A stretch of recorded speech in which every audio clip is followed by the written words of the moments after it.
We are live now.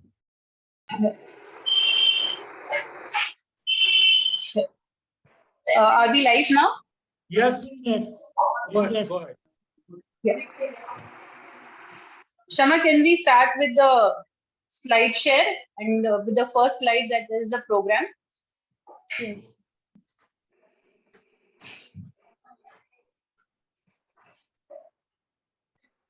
I extend a very warm greeting from all the committees of Fogsi for this presidential webinar on the World Sexual Health Association of Sexual Health declared this day back in 2010 with an intention to create awareness about the sexual health on a global level. The theme for this year is consent, recognizing the importance of consent and mutual respect when it comes to sexual encounters.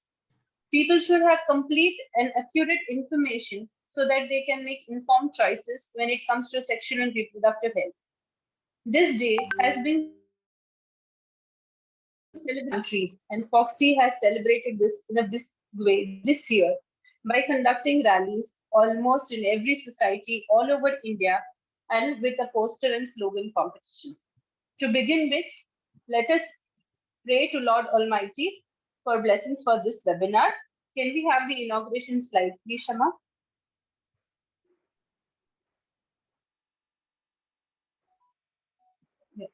Please double click on the summary so that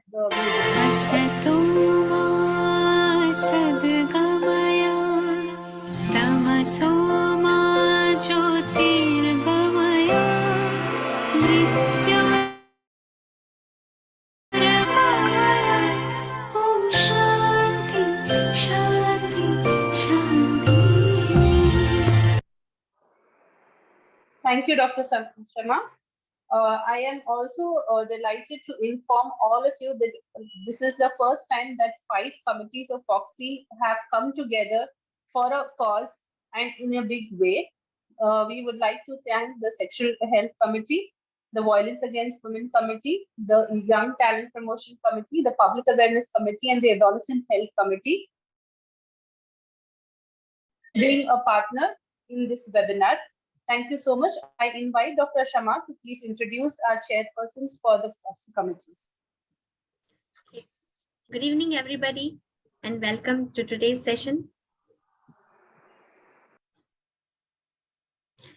And the man behind our whole series of sexual health programs, and so far this program is headed by our our chairperson of Sexual Medicine Committee Foxy 2020-23, and past Vice President Rajkot Menopause Society 2020-22, and West Zone Coordinator Foxy Adolescent Committee 2016 and 2019, and Joint Secretary Rajkot Obscine Society.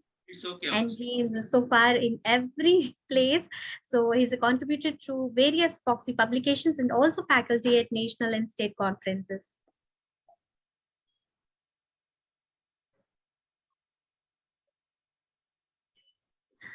And our next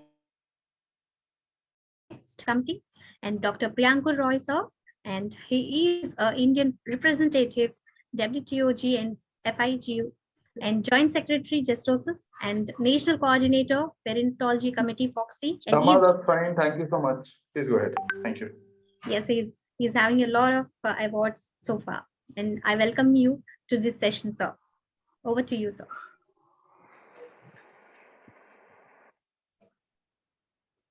Yeah, please. Can we have the next slide, please? Can we have the next? Our next chairperson is Dr. Kiranmai Devni, ma'am. She has been the professor at GMC Venapati,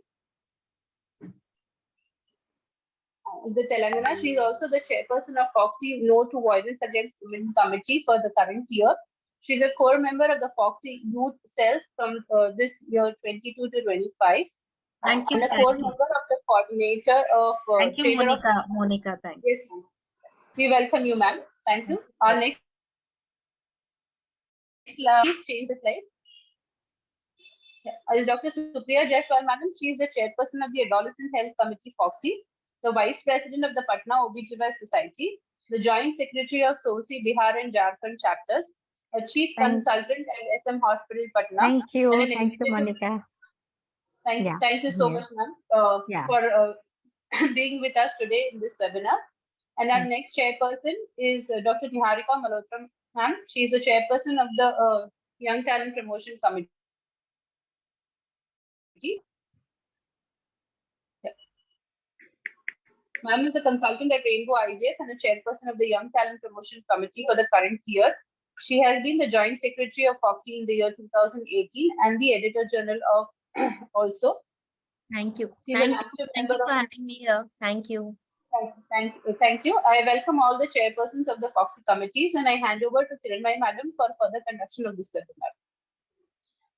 Thank you so much, Dr. Monica and Dr. Shama. First of all, I think it's the first time that 5 committees are coming together for this very important day, the webinar, and the theme being consent.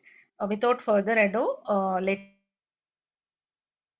me, Dr. Neeraj Jadhav, as you have said, the person behind this entire exercise has been actively doing since 1 month, pushing everyone and, doing so much. I mean, the webinar, the contest, the rally, everything. So, Jadhav, sir. WhatsApp आ गया इसमें okay ठीक है majorly आपको Hello.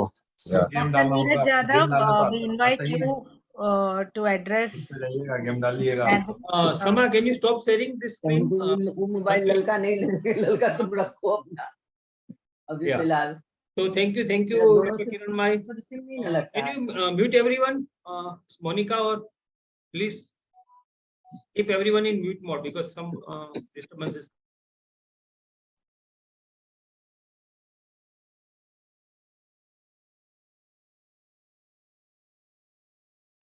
You muted So I me. muted everyone. Yes, No, ma'am. no. Yeah, so good evening and welcome to today's Fogsi Presidential Initiative webinar that is on the World Sexual Health Day. So I wish everyone happy World Sexual Health Day also. So why we are celebrating World Sexual Health Day? In 2010, the World Association for the Sexual Health called all their organization to celebrate one day that is on the 4th September as a World Sexual Health Day. It was an effort to promote the great social awareness on the sexual health across the globe. The first World Sexual Health Day was celebrated with the slogan, "Let's talk about it." And it was start to break the fears and the taboos associated with the sexuality. World Sexual Health Day has been celebrated with a wide range of activities, including roundtable discussion, conferences, art exhibitions, and it has been celebrated in the schools, media, hospitals, library, universities, public places, art halls, theater groups also. So basically, World Association of Sexual Health wants to ensure that the sexual health issues are discussed everywhere. We as a Fogsi is a important part of when it comes to the health organization. We have more than 260 societies associated with the Fogsi and around more than 38,000 members as a Fogsi member. So as a Fogsian, it's our responsibility to contribute for the awareness about the sexual health. So when I contacted Pai sir, 4th September is a World Sexual Health Day and we should celebrate it. So sir, as a always supportive and sir is a visionary president of our Fogsi, he said that we will do this activity as a presidency activity. So thank you, Rishikesh Pai sir, for making this a big event. I also got support from all the chairperson, all the vice president, all the Fogsi office bearer to make this event a gala event. Especially thank to our my joint committee, PSC committee, No2Wow committee, AHC committee, Young Talent Promotion committee, who has we have done so many works behind the curtain to make this happen. Before this day, we have some competition.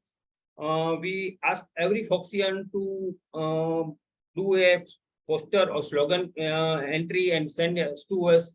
We have a very good response for that competition, and for the result we will going to declare it in a program later on. We also asked all the societies of Fogsi to do some awareness program on the yesterday, that was on the 3rd September, so that at a local level we can raise the awareness about the sexual health, and theme of this year that was on consent. So we also, so many societies took part in this event also, and we are getting so many entries for from them also, and we will give prizes to the best society activity also after some days, after finalizing all the entries. So I am thankful to all our dignitary also.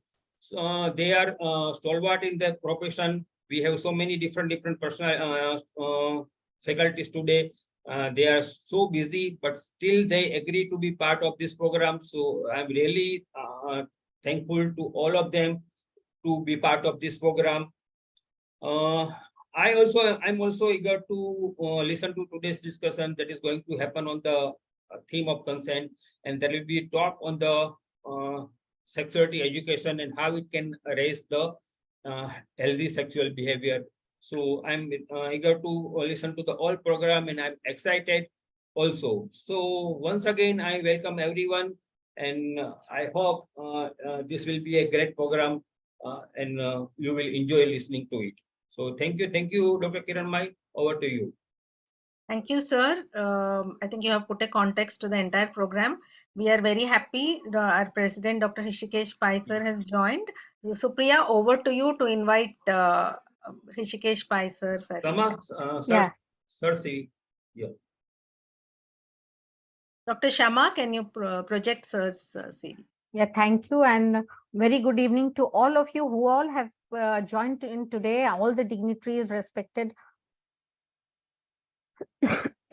Yes. So now I invite our President Fogsi, Dr. Hrishikesh Pai sir, who is the medical director of Bloom IVF Group. He is a administrator, Fogsi Manyata Initiative. He has got lots and lots of major achievements, like awarded with this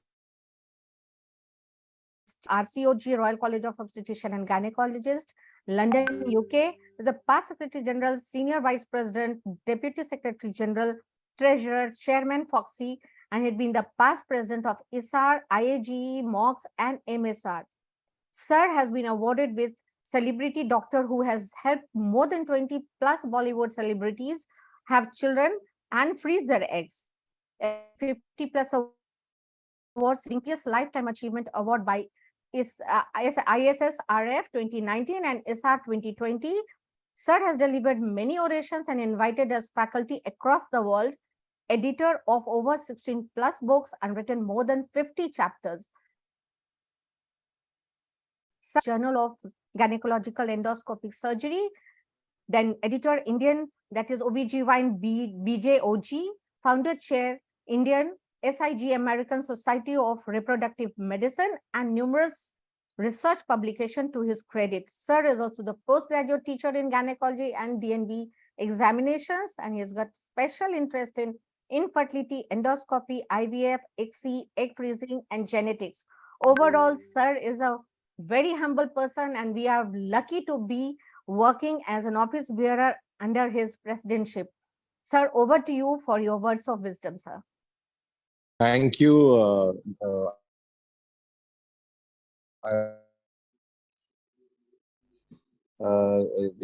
day I can't get the hang. Okay.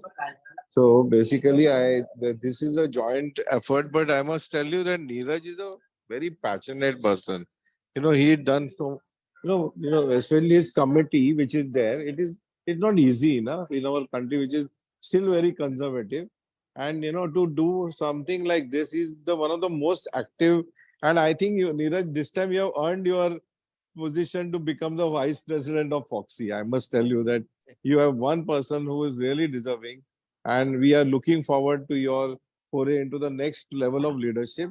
I'm very also happy that leading personalities like Dr. Prakash Kotari, who is the godfather of sexual medicine in our country and probably one of the leading lights in the world. And Dr. Asan is also with us, two very big luminaries. And I don't want to stand in between you and the program. I would also like to mention that this is a lot of other committees like the Public Awareness Committee, the Violence Against Women Committee, Adolescent Health Committee, and Young Talent Promotion Committee all have joined hands together. And this is what I believe in. We believe in inclusiveness, integration.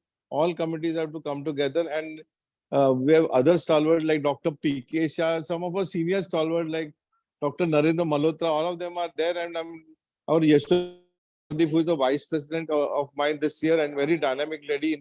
All of them are here, and I'm really looking forward to this wonderful Dr. Madhuri Patel, I think, is also there. And the theme of this year, as Dr. Neeraj Yadav was saying, is consent. So I'm eagerly looking forward to having a great discussion.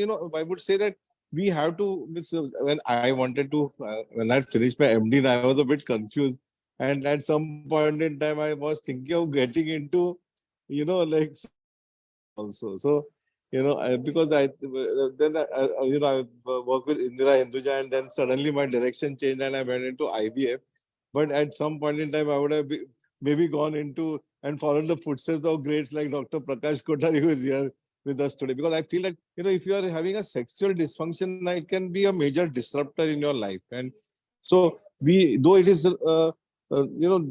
it's a thing which is in the bedroom. We don't like to talk about it, but the time is come, then we can be more open and get treated for it so that we can be happy in our life. So thank you very much, Neeraj, and wish you all the very best in your future endeavors. You, as I told you, you have deserved it, and you have earned your vice presidentship. Thank you. Thank you, sir. Thank you so much, sir. I think Madhuri Madam would join. Is Madhuri Madam here? Shama, Dr. Shama, can you share the slide? Madam will join in few minutes. I think she is not. She is not here. She called me and said she will join within 5 minutes. Okay. Anyway, let me introduce Madam to all the delegates who have gathered here. Madam is actually, she's Secretary General Fogsi. She's the first woman Secretary General, Treasurer Fogsi, Joint Secretary and Joint Associate Editor. So many achievements and honors to her. Very down to earth, humble, and very, very helping personality. And Madhuri Patel, Madam, is a real woman leader, I can say. We'll have Madam within a short time. Over to you, Supriya, to introduce Dr. Prakash Kothari, sir, our chief guest for today's webinar. Can I have the CV? No. Go further. Yeah. Thank you. It is a proud privilege and honor such a legendary figure, Dr. Prakash Kothari. Sir, and thank you for accepting to be the chief guest of this gala event. Dr. Prakash Kothari, brief bio is he is the founder professor of the Department of Sexual Medicine at Seth GS Medical College and KEM Hospital, Mumbai, India. He has presided over the 7th World Congress of Sexology and the first International Conference on Orgasm.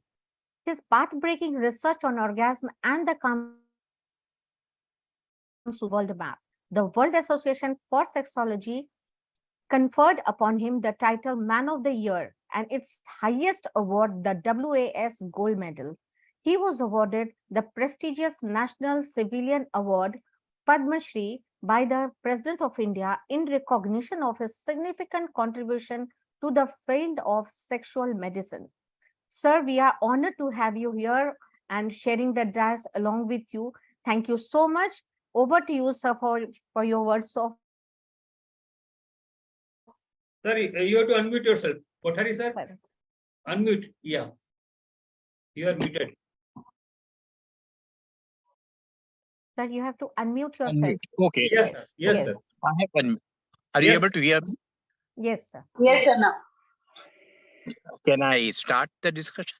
Yes, sir. Yes, sir. Okay. Well, it's indeed a pleasure and honor for me to participate in this World Sexual Health Day organized by Fogsi. Sexual disorders are one of the most common disorders of human functioning, and it deserves attention of almost all physicians, regardless of their particular specialty, whether it's a gynecologist or an urologist. Well, for diagnosis, we use a quadriphasic model. There is desire, erection, orgasm, ejaculation in man. And for females, we use desire, lubrication, penetration, and orgasm.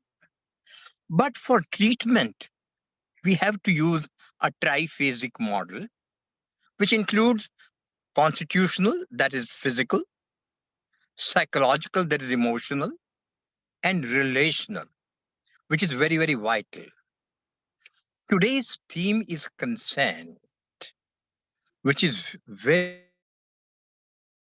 very well. When Dr. Pai asked me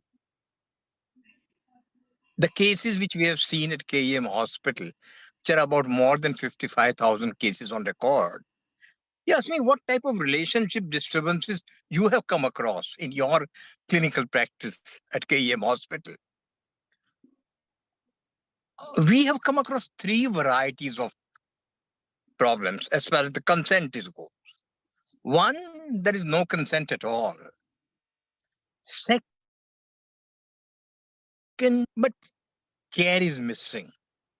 And third, where there is consent, where there is care, where there is concern, and where there is compromise. Now let's talk about the first one. No consent at all. Here, most men use their partners as sleeping pills. After their job is done, they don't bother about the partner's satisfaction. The story is something like, और लहरें तड़पती रह गई. यहाँ ऐसा होता है कि शादी तो बरकरार रहती है, लेकिन रिश्ते खत्म हो जाते हैं.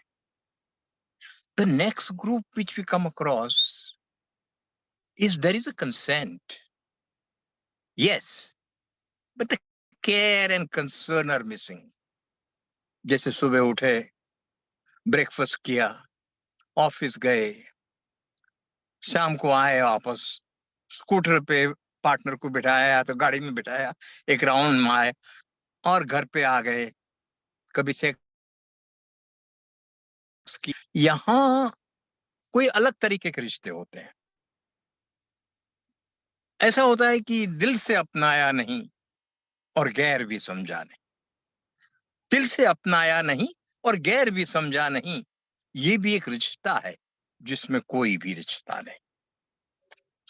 The third one is a beautiful thing. There is a consent, there is a concern, there is a care, and there is compromise also. यहाँ पूर्ण, यहाँ पार्टनर की खामियां भी खूबियां नजर आती, because they ignore small things, they ignore small bickerings. रिश्तों की मजबूती के लिए ये बहुत ही जरूरी है. कहते हैं कि भाई छोटी छोटी चीजें इग्नोर करो बेहतर होगा. कहते हैं कि ये धूप ही का करिश्मा दिखाई देता है और सुलगती रेत पे दरिया दिखाई देता है. नजदीक से न देखो तुम, पहाड़ दूर से अच्छा दिखाई देता है. तो रिश्तों की मजबूती के लिए एडजस्टमेंट बहुत जरूरी है, कॉम्प्रोमाइज काफी जरूरी. Reminds me of a small story. In 1992, I was awarded the title of the sexologist of Asia in China. So when they gave me the award, they also gave me a book. वो 1000 page की किताब थी. Successful marriage and relationships. मैं घर आया, किताब देखा, I was surprised. The title was The Key to Successful Relationship. Or when I saw inside from first page to the 1000th page, there was only one word written: adjustment, adjustment, and adjustment. So adjustment is the most important. Well, adjustment needs to come from both the sides. Because there can't be a clap unless there are two hands. This is one thing which is missing. And we need to add our focus exactly on this part. If we add this focus on this particular aspect of adjustment, probably we can save many relationships. We can sages, because sex can be the climax of love and relationship, but it need not be. But the relationship and sex need not be the climax of sex. That's why relationship is necessary. And my message would be, we need to focus more attention on adjustment, which is missing in the couple. Thank you for inviting me, Dr. Pai. Thank you so much, Dr. Jadhav. Thanks. Thank you, sir. Thank you, Kiran sir. ma'am, Thank you. Supriya madam is there, Madhuri madam is there. Kiran, ma'am. Yeah. Hi, everybody. Ma'am, good evening. Good evening so much, Good ma'am. Hello.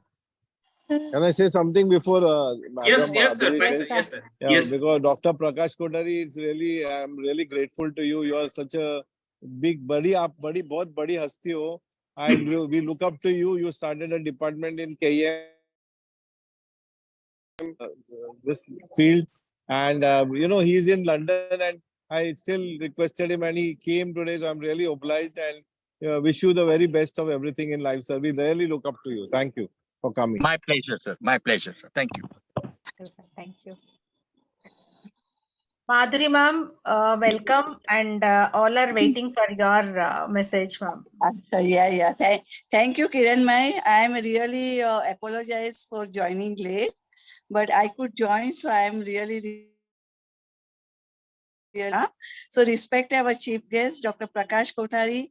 He was our, as Dr. Rishikesh said, he was our teacher, and we used to really enjoy your, lecture, because there were so many, things you used to put, in a very, very, lucid manner, and you used to give examples. So I remember I used to come and attend your lecture with Dr. Alim Chandani. So very nice to see you over here and giving your advice. Then we have a guest of honor, Dr. Mohammed Shamsul Asad. Rishikesh Pai, our own president, who is the most visionary and most dynamic, innovative. Then we have Dr. Narendra Malhotra, our past president, who is going to moderate the panel, Dr. Amod Khan, Dr. P.K. Shah, Dr. Jagdish, Dr. Ms. Pallavi Ghosh, Dr. Veena Satyan, Dr. Rahul Wani, Dr. Tripti, Dr. Sabya, and of course, our vice president, Dr. Alka Pandey, Gitendra, Dr. Ashok, Asha Bakshi, Dr. Very, very fine, our vibrant chairperson of the Fogsi, Dr. Neeraj, Dr. Priyanku, Dr. then Supriya, and Dr. Kiran Mai, and Dr. Niharika, and all my dear friends. Very good evening to all of you. Today is really a unique day for all of us, that we are aware that the day is dedicated to the educate people about the sexually transmitted diseases, consensual sex, reproductive health, family planning, and several other aspects of the sexual life. One of the main aims is to put an end to the stigma, myths, and embarrassment associated with the sexual practices. People often neglect sexual issues because of the conventional societal norms. However, people should stay healthy and fit. A good sexual health is also significant. WHO has rightly said that the good sexual health is the fundamental to the overall health and well-being of individuals, couples, families, and to the social and economical development of communities as well as the countries. The theme, as all of us has mentioned, consent, which is very, very important, but I'm very happy to share that Foxy, one of the mission is to serve, to advocate, the cause of the sexual and reproductive health and right of the women. And we all are working towards it for the, because we all are committed to the women's health. I congratulate Dr. Rishikesh Pai and all the vice president and all the chairperson for the most apt webinar and I thank all of you for giving me this opportunity. Thank you once again. Thank you so much, ma'am, for joining despite such hectic schedule and elections going on. We have been troubling you almost every day. Thank you so much, ma'am. Thank you. Thank you. Yeah. Now let me introduce, let me Next slide. acknowledge the presence of our vice presidents here. Yashodhara madam is here, and Dr. Asha Bakshi madam, Dr. Alka Pandey madam, Dr. Sampath madam again is busy in. Will join a little bit later, Dr. Geetendra sir. Now let me have the honor of introducing our another guest of honor, Dr. Muhammad Shamsul Ahsan. Yeah. Can I have sir's CV? Yes. So, sir is President at South Asian Society for Sexual Medicine, SASSM, member of International Society for Sexual Medicine, and he has many fellowships and degrees. He's the first ever qualified sexual medicine specialist, sexologist, and sex therapist. MPhil in psychiatry and fellowship in psychiatry, FCPS in 2010. We welcome you, sir, and we are all eager to listen to you. Over to you, sir. Good evening from Bangladesh. Yes. It's my very pleasure to share the virtual dais with the legendary sexual figure, Professor Kothari. We admire him from the beginning of our career in sexual medicine. And I'm very much honored and thankful to the Foxy, the very prestigious society in India, Professor Rishikesh Pai, Professor Alka Madam, Professor Madhuri Patel, Geetendra Sharma sir, and Asha Bakshi, and all the dignitaries, and especially to Professor Neeraj Yadav, who has relentlessly pursued of carrying out the everything regarding sexuality. And with his way, through him, I'm connected to the Foxy, and it's my very best. I am very much privileged. Regarding this year's topic is consent, and I'm not sure about India, but in Bangladesh, it's a very new term, consent, when it comes to sexuality between two partners, especially couple. And we often forget about the mutual respect, autonomy, a person's right, and his implicit and explicit consent. Sometimes we always think that the consent will be automatical and they are bound to give consent. Are educating more and more in this part of the world, we have to be aware of this phenomena, that not all times women are ready to have physical intimacy. Sometimes they need their freedom. They need their partner to ask them whenever they are, trying to get into the intimate relationship. And as a society, Foxy has got the greatest privilege to bring out the issue of respect, autonomy, and proper communication between partners, because above God, below the gynecologist, most of the, they think they're next to God. And through the gynecologist, if they give this message to the women, and with the women, with their partners, they can easily share their views. And Foxy is a greatest platform to, disseminate how the women can get respected, how their autonomy can be respected, how they can be given a choice being intimate into the relationship. I think this webinar will very much happy to work with Foxy and other societies. If we say about Bangladesh, we work with 5 different societies in Bangladesh, and Bangladesh OGSB, Ops and Gynae Society of Bangladesh, is one of our valuable partner. Through them, we are we are providing education and other the education platform, and just sharing our views with our gynecology partners and with our endocrinology. This is how the scientific scientific aspects of sexuality is being grown up. I'm pretty sure that the SASEM in India, with the help of Professor Neeraj Yadav, can easily make such a platform with the other societies, so we can minimize our gap, and so it will be a very good platform to exchange views and scientific information through different societies. And I am very much happy to be in this program and to listen from the all the dignitaries. And I am thank you all. Thank you from SASEM. Thank you, sir. Thank you so much, sir. I think now over to Dr. Niharika to carry on the competitions, much eagerly awaited slogan and poster competitions. Thank you, Dr. Kiranmai ma'am, and thank you, Neeraj sir, for having me here. As we all are discussing that good sexual health is the fundamental of overall health and well-being of individuals, and it is very, very important for development of community. Also, it is important to know that not just as doctors, as you can see, there's a drastic change in the sexual health awareness in our country, and we can see a lot of cinema coming up in creating awareness on sexual health, which is so important. Just to bring this effort in together, we also decided to do poster and slogan competition with our societies, and we wanted people to be aware about what is the theme of Sexual Health Day and why is it important to know about sexual health. Present the results today. I would first like to thank our judges. We had 4 past presidents of Foxy being a part as our judging team for the slogans and posters.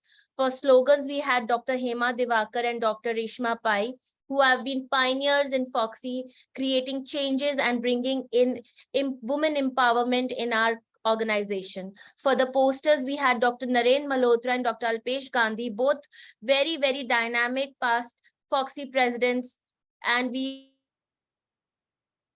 are judges were a part of today's program. So I would now like to welcome you all and invite Dr. Neeraj sir to be here as we announce the winners for the slogan competition. The first prize goes to entry number 43, Dr. Taru Chaya. Second was Dr. Gitendra Sharma, and third was Bhavik Khatri. We also had some consolation prizes, Dr. Kanak Priya Tiwari and Dr. Monica Gupta.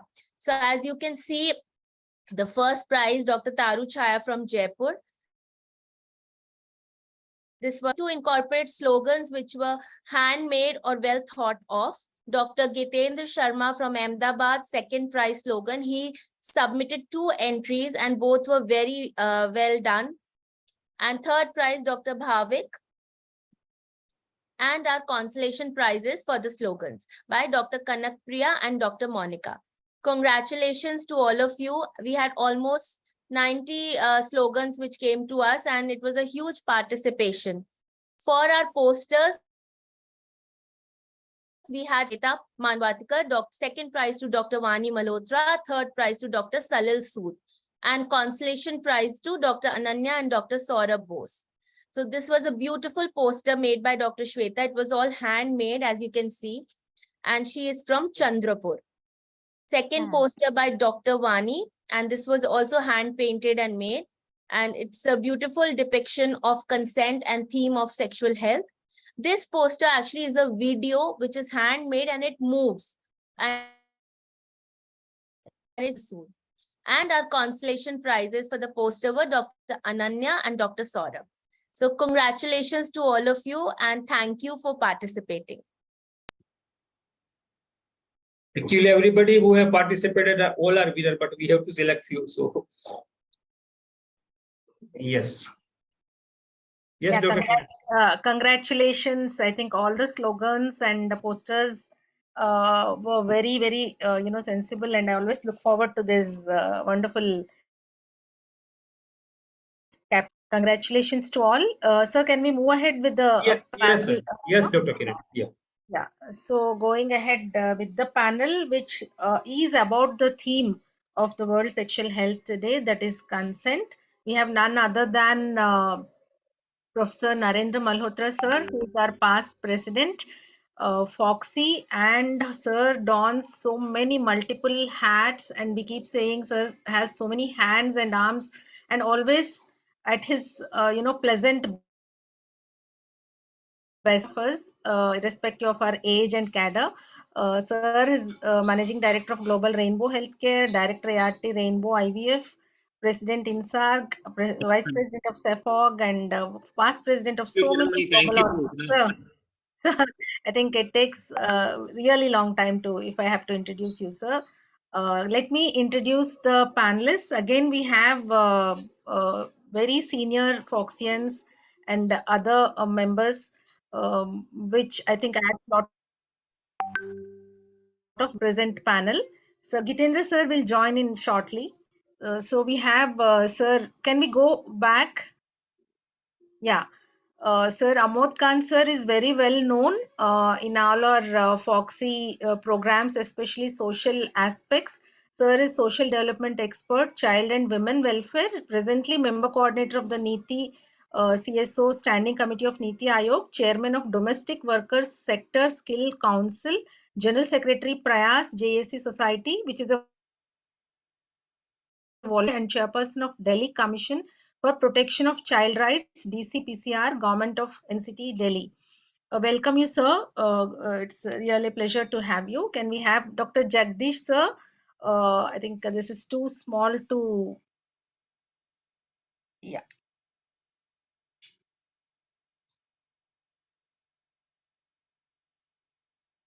Jagdish, sir, is Professor and Head of Forensic Medicine, Vaidehi Institute of Medical Sciences, honorary named Sehat of Mumbai, very well-known NGO, member National Committee, which formed the uniform guidelines for medical examination of the sexual violence victims, Ministry of Health and Family Welfare, Government of India, 2014. So many other accolades and achievements to his biodata. And next panelist. Can I have the next? Dr. Pallavi is very well known to me. She's a social activist, very young person. Her main area of action, I think single-handedly with her Impact and Dialogue Foundation, she has rescued 10,000 children and women from trafficking. It's a very danger-ridden activity that she does.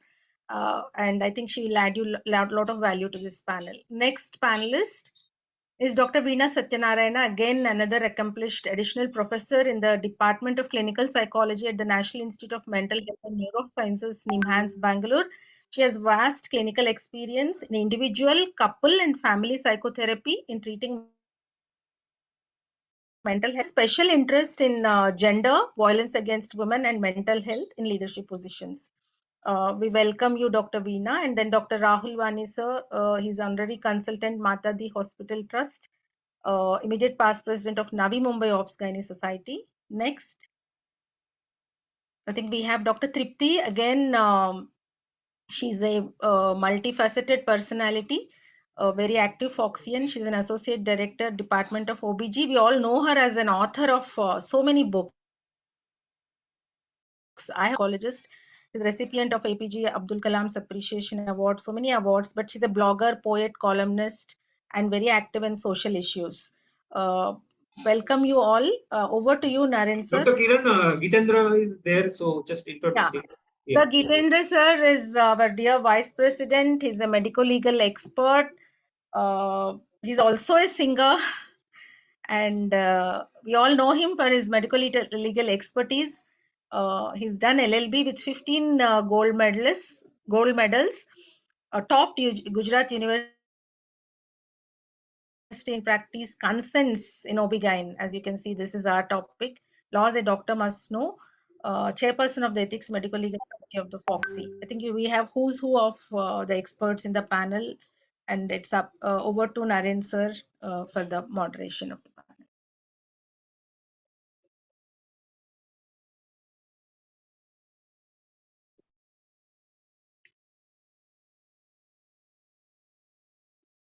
Very good evening to all of you. It's indeed a pleasure to be here at this very, very prestigious day of World Sexual Health Day. So, and what a day to have a panel on the in sexual relationship. And the issue of consent has been pushed to the forefront recently, not only in India and United States, but all over the world. And it's great that the Fogsi Sexual Medicine Committee with 4 other committees has organized this meet on 4th of September today on World Sexual Health Day with the theme of consent. What this recent dialogue has revealed is, however, that there is a conflicting understanding of what constitutes of sexual assault and what constitutes of rape. So it is time for all of us to come on the same page when it comes to consent. And it is time to sort out this matter once for all. And we have this great esteemed panel of Dr. Geeten Sharma, the Vice President of Fogsi, and then we have Amod Khan, Jagdish, and who have been working with the government and with the police and with all and will be knowing so much about this. Pallavi Ghosh, Veena, the psychologist, and Tripti. So welcome all of you. Can I just hear from all of them that they are there? Geeten, Amod, Jagdish, Pallavi, and I'll use the first. I'm here. Great. Sir, sorry, I'm here, sir, Dr. Jagdish. Sir, sorry, sir. Dr. Shaiba Saldana also is one of the panelists. Shaiba Saldana is there on the pictures, but in the last I did not get her name. Shaiba, welcome to this panel. So it's great that we have all of you here to talk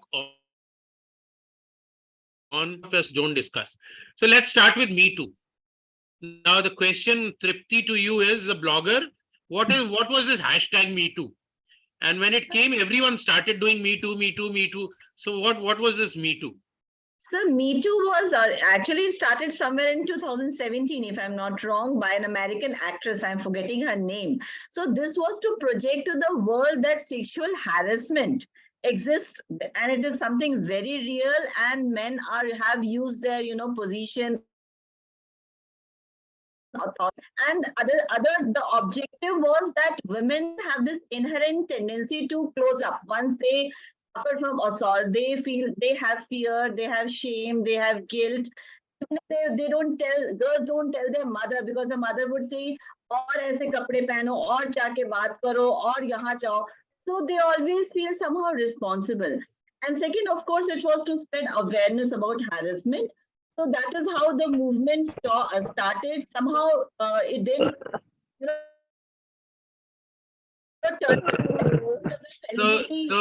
So let's go to the psychologist. Okay. Hashtag Me Too. Why did it? I mean, why did it start? And everyone started saying Me Too. Suddenly they realized they too had suffered from the same thing. Pallavi, yes, or anyone who can answer this from the psychology part? Yeah. Sure. Veena, yes. Yes. So I think that's a very important question. So with the Me Too movement, I think a lot of awareness, consent about sexual violence and all of it. And a lot of people therefore identified saying that I too have had similar experiences. And I think... so what, it was only women? Why men didn't come out with Me Too? Men also get sometimes sexually harassed and beaten up. And it is believed that in India, 1 out of 3 husbands get very beaten about by their wives. So Me Too. I think, it is important. Genders are, experiencing gender-based violence. But in countries like ours, it is really the women who are disproportionately more. Absolutely right. 1 in 3 Indian women, educated, uneducated, face some sort of harassment. And even refusing to give them some money for pocket money is harassment, and it's an assault. And that is why the Me Too movement started, and everyone started saying, yes, Me Too. And that I wish it had picked up and gathered. Anything on Me Too before we go to the consent? Any one of my panelists wants to add on this? Hashtag Me Too. If you look at Me Too, Yes, Dr. Bodh. from my point of view, my angle, I arrive at this meeting from a very different position. Except Pallavi, I think all are doctors here. I'm an ex-police fan. I look after children, and I do a lot of work for We wanted a police guy to be here. I know. So now, no, but then I bring in two very different kind of thought. I mean, the Me Too comes to me, number one, if you take me back to my police kind of connects, that many very important cases in the country. You know it very well. Those very important, well talked about criminal cases, which brought in changes, world of changes into the way we look at these crimes, because it clearly exposed that there are very large number of people, the women particularly, who have suffered on account of the fact that they were not able to express, they were not able to say what exactly conspiracy of silence there. Now, the other thing which is not spoken as Me Too, I had the opportunity to lead that national study on child abuse, 2005-7, which led to POCSO. And perhaps you may not be aware, or perhaps you're aware, that out of 18,000 respondents, which included children and young adults, those kind of people, nearly 50%, 52% of them, that means every second child, both male and female, they told about something wrong happening abuse in their life. And that was, they came out of it. I mean, only when we conducted this study and we contacted 18,000 such people, they came out of it, and came POCSO, as you know. And after Nirbhaya, as you know, came that big change in the law, that is the Criminal Law Amendment Act post Nirbhaya. And then different types of crimes were added to the statute book. And that was on account of this. Yeah. Okay. So at least this Me Too, when it started, brought out these surveys and brought out the real problem in front of everyone. Our doctor lawyer, sir, what is consent? We thought we had to give only consent or take consent for operations. What is this consent for relationship? Dr. Geetendra. Sir, basically consent is an agreement in between two or more parties. So if we go through different judgments given by Supreme Courts, so it is mentioned that it is an agreement and which is a valid contract. So verbally, or whether it is implied consent through gestures or by any means. So basically, contract is an agreement which is done in between two parties, whether it is orally given, whether it is given by gesture, or whether it is given in writing.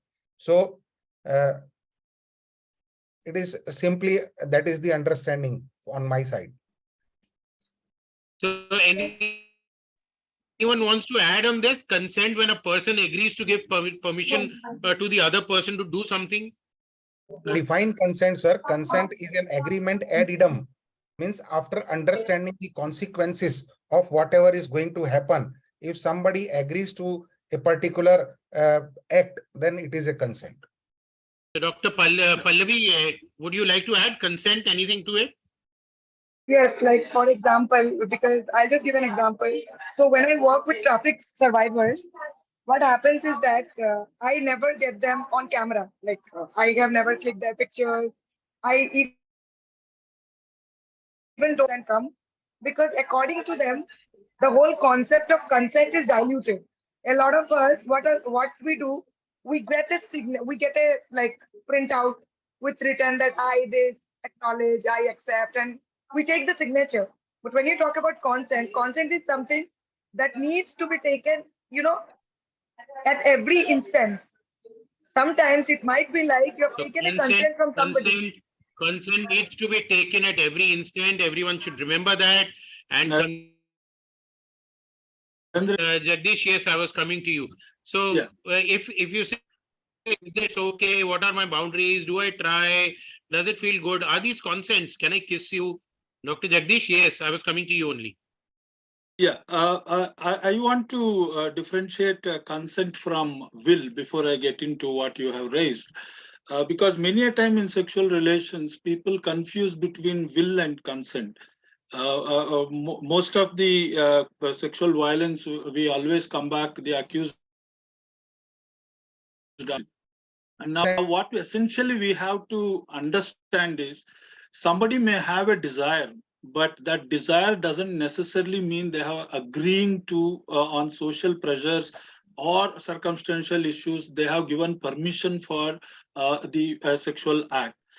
And the converse also, sometimes somebody may give a consent or give a permission, but that may not be a legal valid consent in terms of somebody impersonating, somebody trying to take,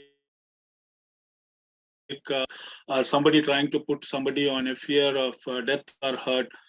So these two things we need to differentiate. And once this differentiation is understood, then in between a sexual relation are the two agreeing parties.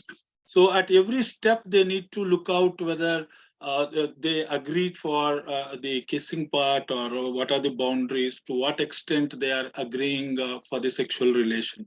Dr. Rahul Wani, what is legal? Should you make an affidavit before having sex? The consent in sexual relationship is quite different from a consent in legal terms. Yeah, but the way they described it seems like that we have to make a written agreement or something. No, consent in sexual relationship is. Sir, we have mentioned through gesture. It is not through always. Gesture, okay, through gesture also. We'll come to that gesture again, Jiten, just now. Yes, yes. So what I would like to say, consent in sexual relationship is not always written.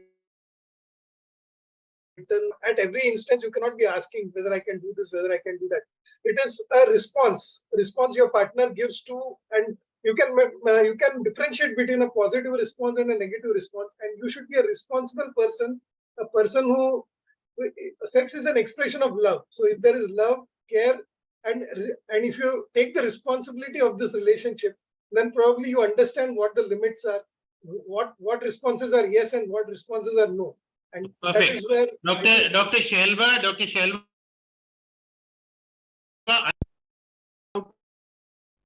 Dr. Shelva, she's there. Yeah, you're talking to me. Yeah. No, that's not consent. So that's not consent. So only saying I love you is not consent. Yeah. So then Not what is I love you is, first of all, I would probably disagree with Dr. Rahul that sex is not an expression of love alone. So sex Love is has not an so many expression of love. different- See, we're getting some very interesting things out of this panel. So And it's I'm all going to about educate a lot of sex people. is Yeah. just an act links and the relationship and communication between the people, two or more people within that act, that makes a difference as to what is there.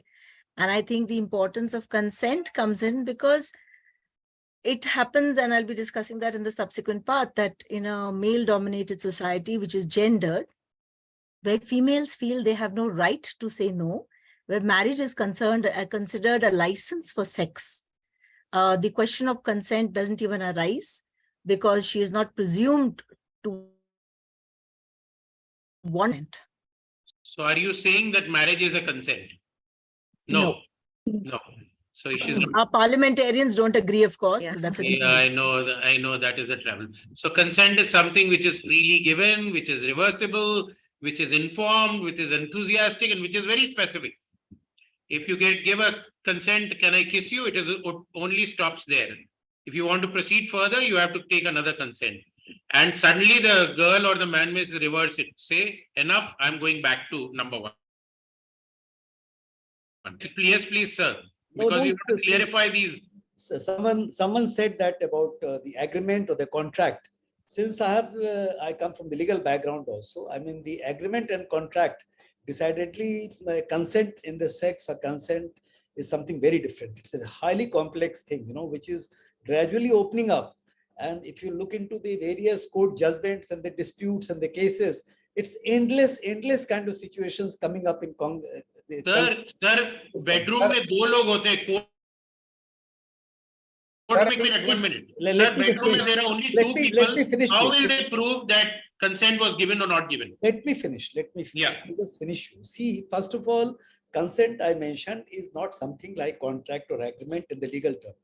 It is something very different. You mentioned correctly about these fries, where you talked about free will, talked about reversible. See, a person can withdraw consent at any point of time. Yes. Consent can be through coercion, can be through intoxication, can be through anything else. But one very important factor is it's a matter of free choice and autonomy. There has to be a person, whoever he is or she is, her autonomy and free choice is very important. She has a right to decide. She has a right to decide.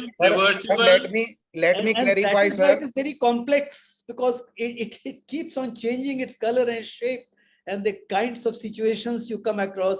Kissing, hugging, and sharing food, sharing life.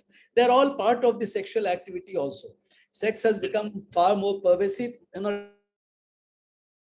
Let me POCSO and the changes in law recently. Sexual activities is far more than just a penetrative sex or assault or whatever. It has correct. So that let me clarify, sir. Disagree. Let me clarify, sir. If you go to section 375, that is defining rape, it defines that what is consent, and in which it is clearly mentioned that consent means an unequivocal voluntary agreement when the woman by words, by just verbal or non-verbal communication, willingness to participate in the specific sexual act. So it is an agreement, no doubt, and agreement when it is in the form of two parties. In law, it is known as contract. So you cannot say that agreement is not a contract or contract is not an agreement. For that, you have to understand Section 13 of Indian Contract Act. No, so I not only understand, sir. I have absolutely right. For long 35 years. The point I am trying to say that in a forum like this, I am here today.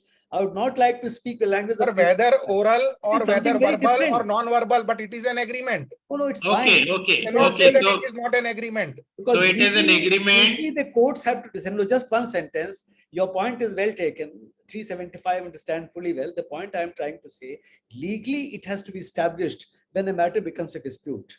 So every agreement the discussion that we are having today, consent has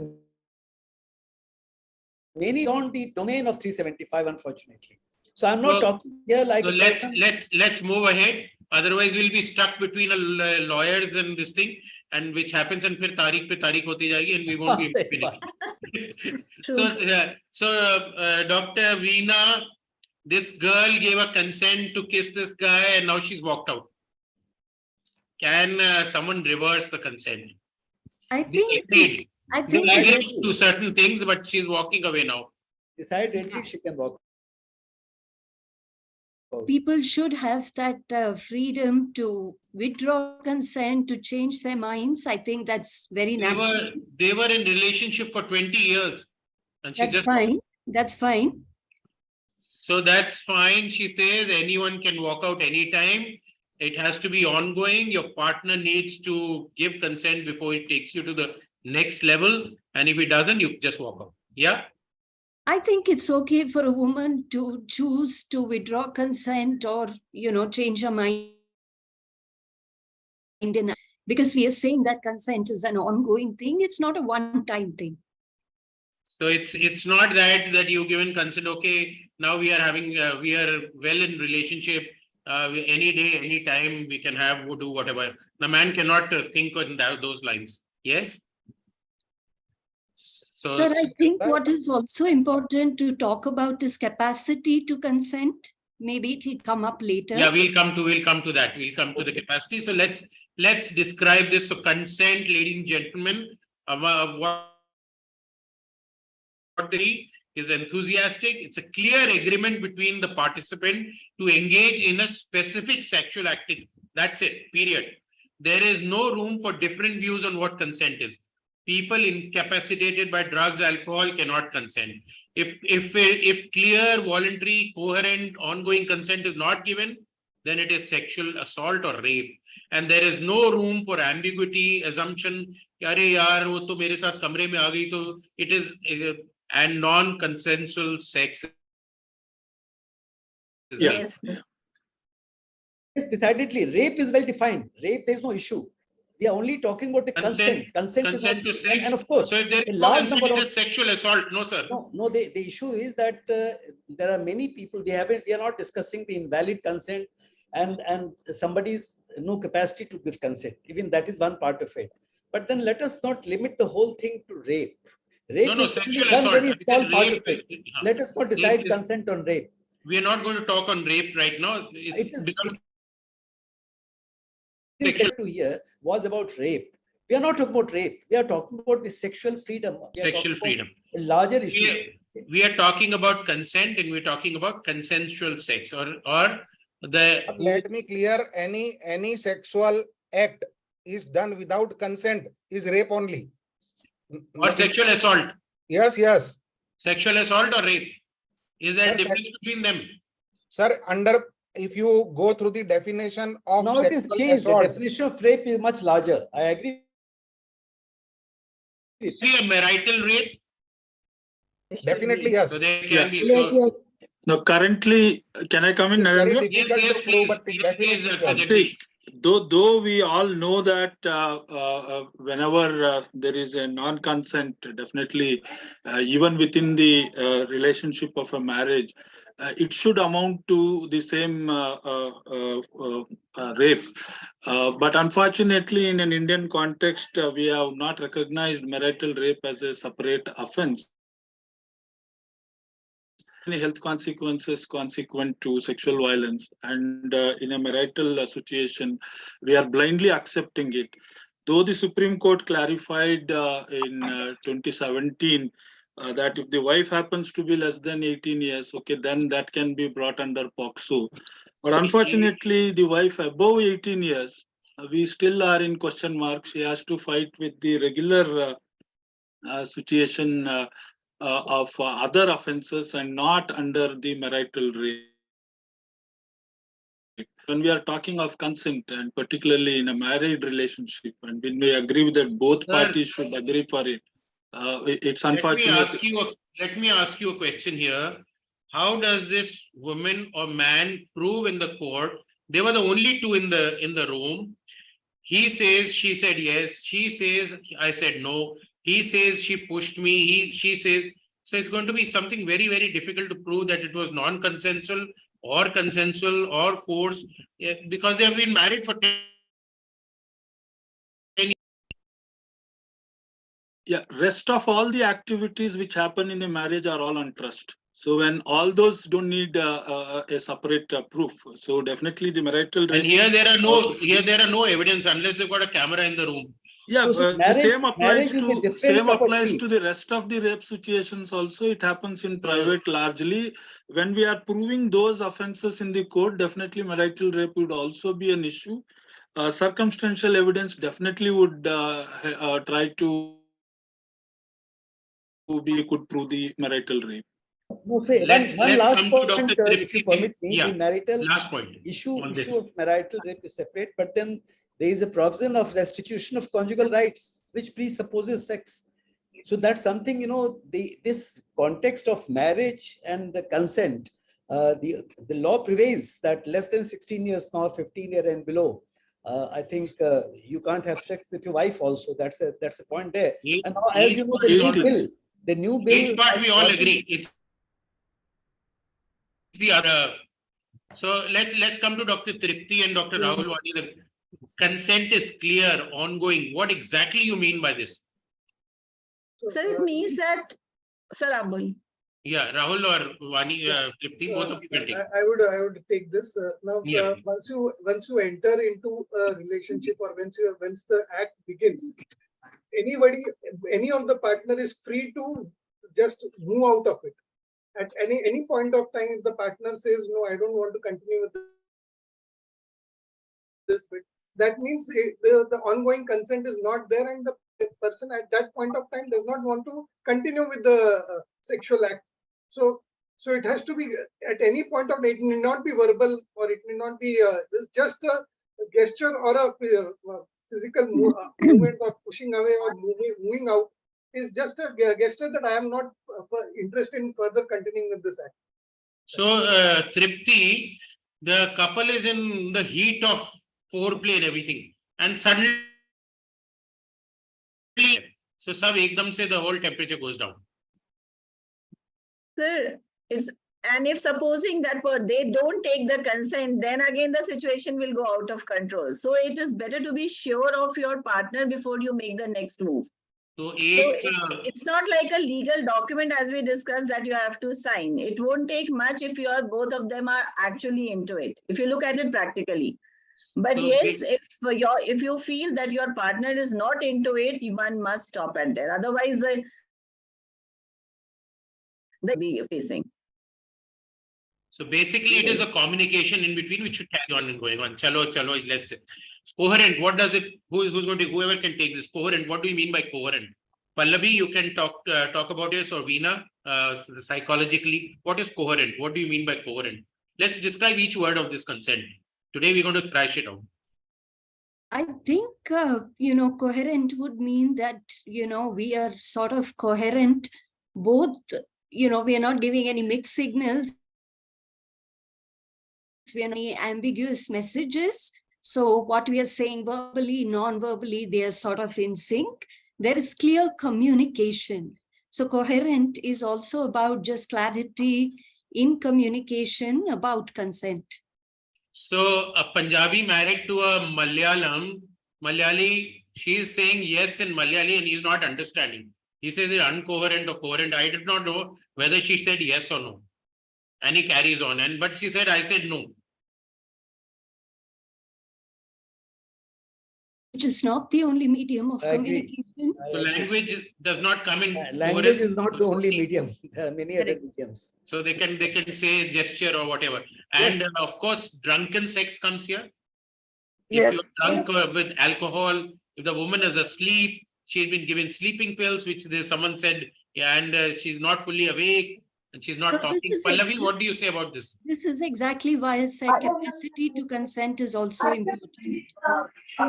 I think that is something. For example, if you talk about marital rape also, like I personally think people might take me the other way. Pallavi, you got two devices on in your room. एक को बंद कर दो. I think echo आ रहा है. No. I think that must be the neighbors. Just hold on. I personally think the whole concept of when you talk about marital rape also, if you just think a lot of people ask me what is marriage. I feel marriage is a license to sex. I personally feel a lot of people really feel upset when I say a lot of women with whom I work, they say that their consent is never taken. Like the way what they want to do or what they don't want to do. It's all about the men satisfying themselves. Also, at times I've heard from men also who are saying that they are not asked. So I think it's a very thin line. We always mix it up. So I think the whole concept of consent, if you say, I think maximum people do not even know what is consent, and then So and if you talk about, Pallavi, men would think wearing clothes like this, as we will see, is consent, and very few men get raped, and if they get raped, they enjoy it. So let's not talk about men giving consent. So, can I come in? No, wearing clothes like this. Wearing clothes like this, is this consent? If a woman walks into a room with men wearing very revealing clothes, is it consent? No. Can I come in? No. Yes, please. No. Yes, please come in. Anyone? Again, we have to look in, because in the past, this used to be always a challenge, like what the examples which you gave, whether people were able to communicate, whether what they communicated, whether it was understood in the same way. If you look at the current law, particularly after the 2013 amendment, a separate subclass has come, unable to communicate. So that has a huge dimension. So if the communication, what was done by one and the other person understood it differently, so that means the communication did not to the situation of rape or sexual violence. So this is something which we need to keep in mind. So you brought in the term enthusiastic sex. So it doesn't necessarily mean there is somebody writing an agreement, a written agreement. But the issue what comes out in a sexual relation is that participation, that proactive participation, that enthusiasm in the ongoing activity is also a type of consent. But if somebody is withdrawn from it, so that's the subtle indication that consent is not there. In multiple things, not necessarily meaning on the verbal sense. Dr. Shelva, voluntary. Voluntary also comes in consent. Voluntary. What do you understand? What should people understand? Voluntary is consent is sexy. That is what the slogan is. Yeah, this is a little sort of trying to persuade people to take consent before they have sex is the meaning for the slogan. But ultimately, voluntary means of your own volition. That is understanding the consequences of an act and understanding the effect it will have. Yes, is considered consent. And I'd like to just put in one point here. It's like for 20 years, you may be eating food with your partner. And you may be served food every day and similar food and different foods. And one day the person says, you say that, I don't want dal anymore. And the person says, you've had dal for 20 years. You want to tell me you don't want to have dal? What nonsense, I'm going to give you the dal. We wouldn't even accept it. There doesn't have to be a camera or a TV in the room to say it's a volition. There doesn't have to be any day you don't feel like having dal anymore and you're not going to have it. And you would not like to eat it, and the other person has to respect that wish. So that makes things very clear, and it is important to understand that any type of sexual activity without consent, voluntary consent, including even touching, fondling, kissing, or full sexual intercourse, is a sexual assault. Let's not go into rape. Let us see. We are limiting ourselves to a very elite situation. The basic and it's a known fact. No, it's a That's known what I'm fact. saying. In our No, it's a country, these are known not possible, sir. That not majority, probably, particularly in the context of women, it happens across. I think considering the kind of people we have, I mean, the orgasm, for example, it is said to be not being, very, very few women, particularly in certain kind of situations, they achieve that kind of pleasure, that kind of orgasm. It doesn't happen. And then otherwise also, voluntary sex in the manner we are to the far cry, actually, in majority of cases. But then the point is that if you want to distinguish, there is an element of force or coercion, there is an element of being circumscribed or get caught in a situation that is not voluntary. I mean, we can define what does it mean voluntary, and so we can define. Yes, consent means suppose a voluntary kind of desire or voluntary kind of giving yourself to that situation. Sir, voluntary word again, sexual consent or whether anything else, but consent if it is obtained by coercion, or if it is obtained by fraud, or if it is obtained by undue influence, or if consent is taken by mistake of facts, these then all it is sexual assault. are not pre-consents. Yeah, they are not consent. They are not consent. Yes. So then it is sexual assault. That now we are understanding that. So everyone should be aware of that. So when and how to ask for a consent?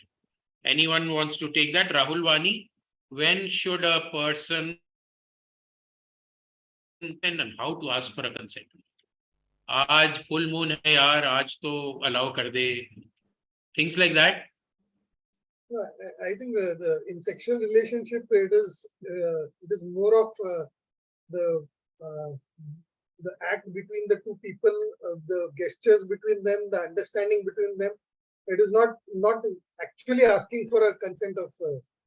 So it is one act after the other, and the response of the partner will definitely say. Sir,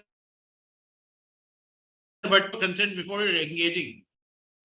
I think the person should have the sensitivity to understand the response of the other person. And I mean, any one of the partner should also understand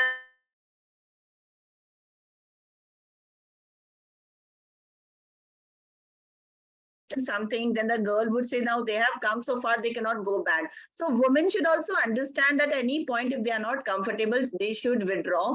And the man also should be sensitive or obsessed with themselves. They're not even looking at what their other partner is saying. It can work both ways, both genders, but in majority of cases, this is how things are. So it's crucial that the consent should set up boundaries, and those boundaries can be reversed anytime, even in a casual, long-term or marital relationship. That is it. And it's just not that when it starts, wham, bam, thank you, ma'am, that sort of thing is not allowed, or not a consent, and that if the woman is not ready for it. So for engaging in a sexual act. When she's just as enthusiastic as you are. So enthusiasm, free will, voluntary, and then you have to draw the traffic light and you see that there are many things which are red. If she's on let's the not, light, please let's not go back so off. far. I think we are going too far into the subject by trying to make things mechanical. There is nothing mechanical about it and should not be mechanical. So it is not mechanical, but abhi kya kare na sir, law ne mechanical kar diya. law ne तब तो होगा, तब तो यहाँ अभी लोगों को पता लगेगा तो dispute बहुत सारे होंगे. हाँ, जब dispute होता है, dispute takes place, then all these things may come up, as you say. It's a fact. But in normal, like marriage, for example. So it's not just marriage. Young children, young boys, young girls need to understand this. School girls now, 12. All are into premarital sex. They're all in teenage sex. So they need to understand consent. It's for everyone. Yes. The biggest issue coming up now, there's just one point. And if you're initiating sex and you become angry, frustrated, if your partner declines, then it is also not okay. You should take it correctly and always ask and then proceed. So what is sexual assault? Sir, the policeman. No, the sexual assault is well defined. There is no issue about it. Sexual assault is very much defined in the law. And there are various provisions. Some of us we have discussed already that what amounts to it. Any form of sexual punishment is given not less than 3 years. That kind of punishment is given. And there are exceptions in respect of children and younger people. So that is there. I mean, anything which is done without consent, without willingness, and then the person is not agreeable to it, the person can declare it a sexual assault. Dr. Jagdish? Yeah, non-penetrative sexual act, particularly with a child,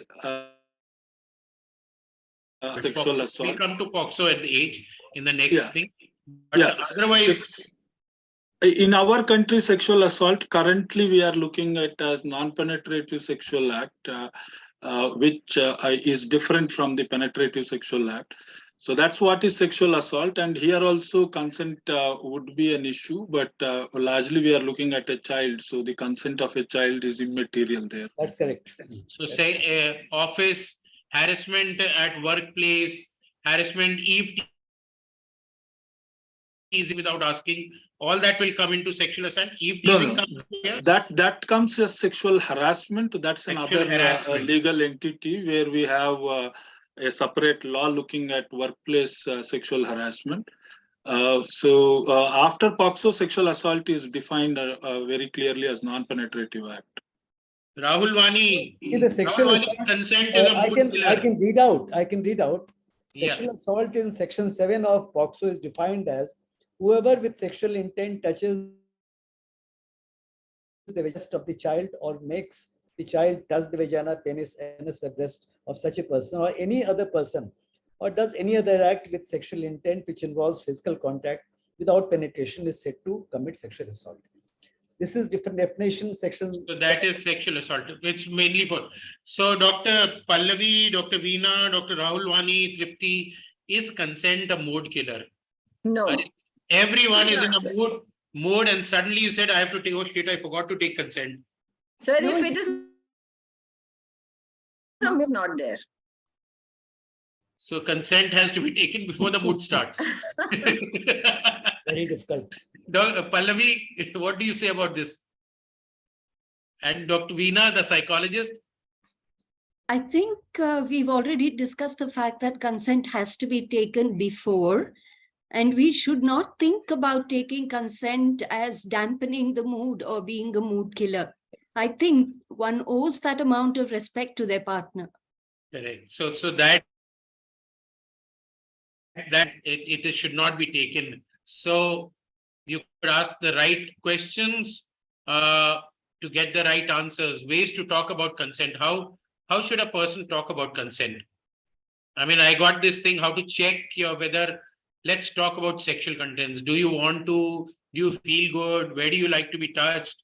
I mean, are these questions that, can I kiss you?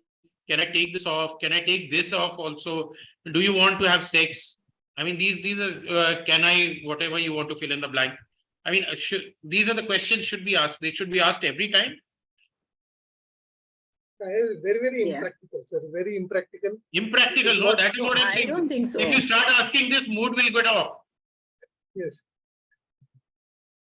Sir, I really don't think so. I think one can use them to be subtle, to be, there's a way to ask things. So implied, as Gitan was saying, even isharo mein chalega.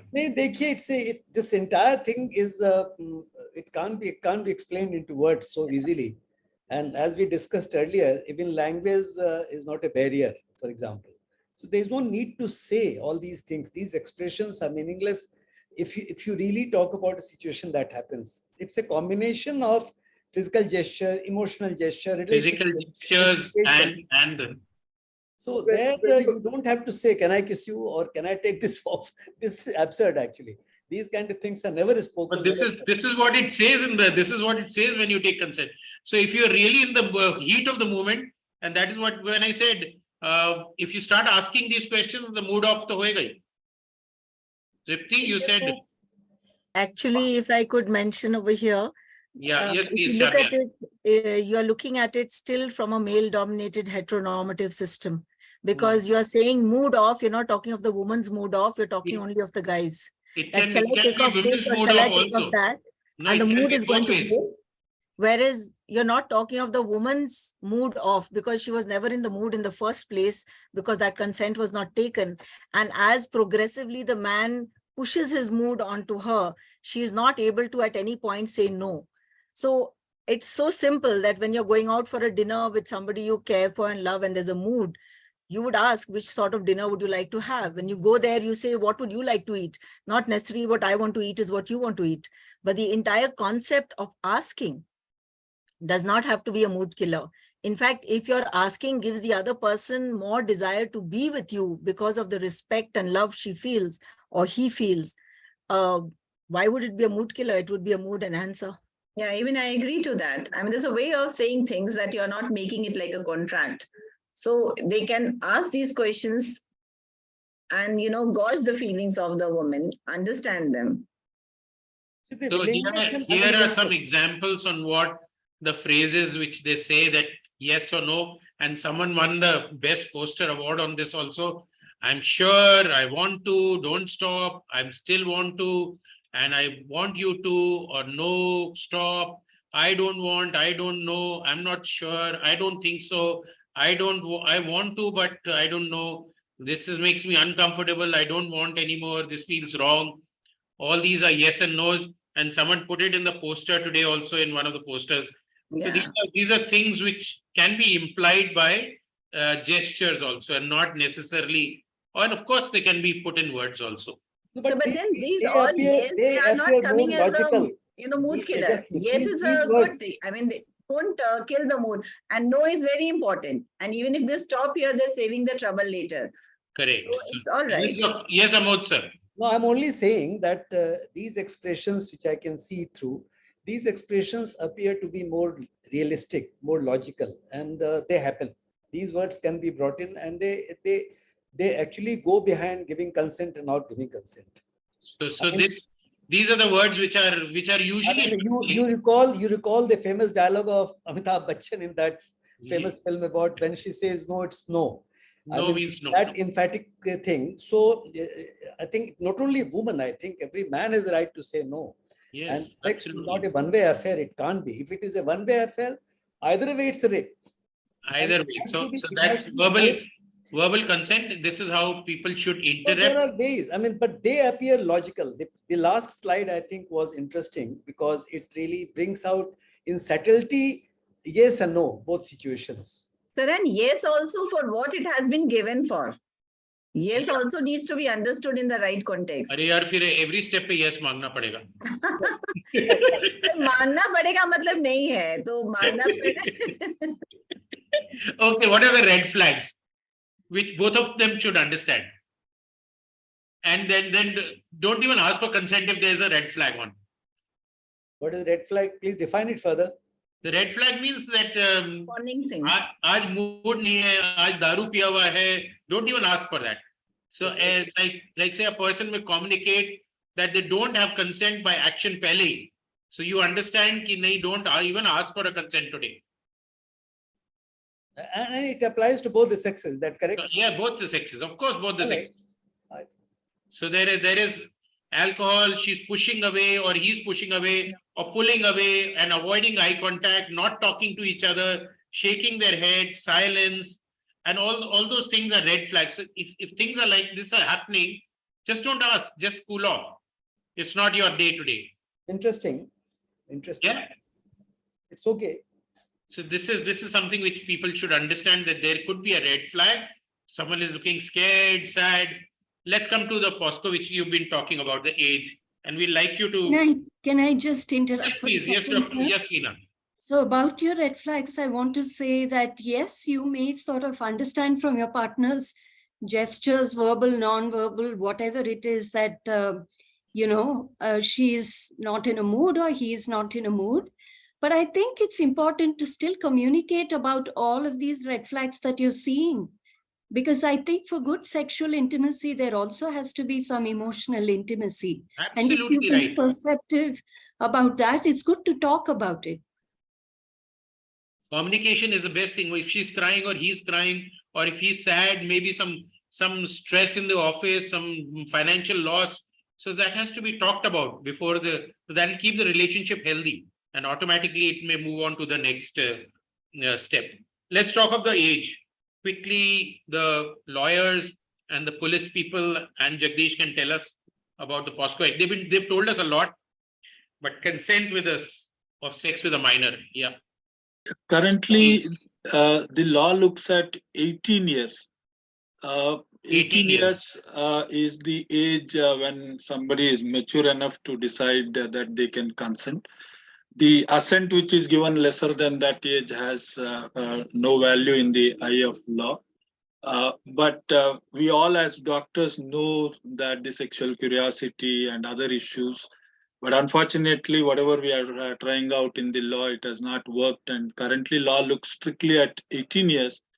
And that's the real problem of the romantic relationships and all the fight which is going on.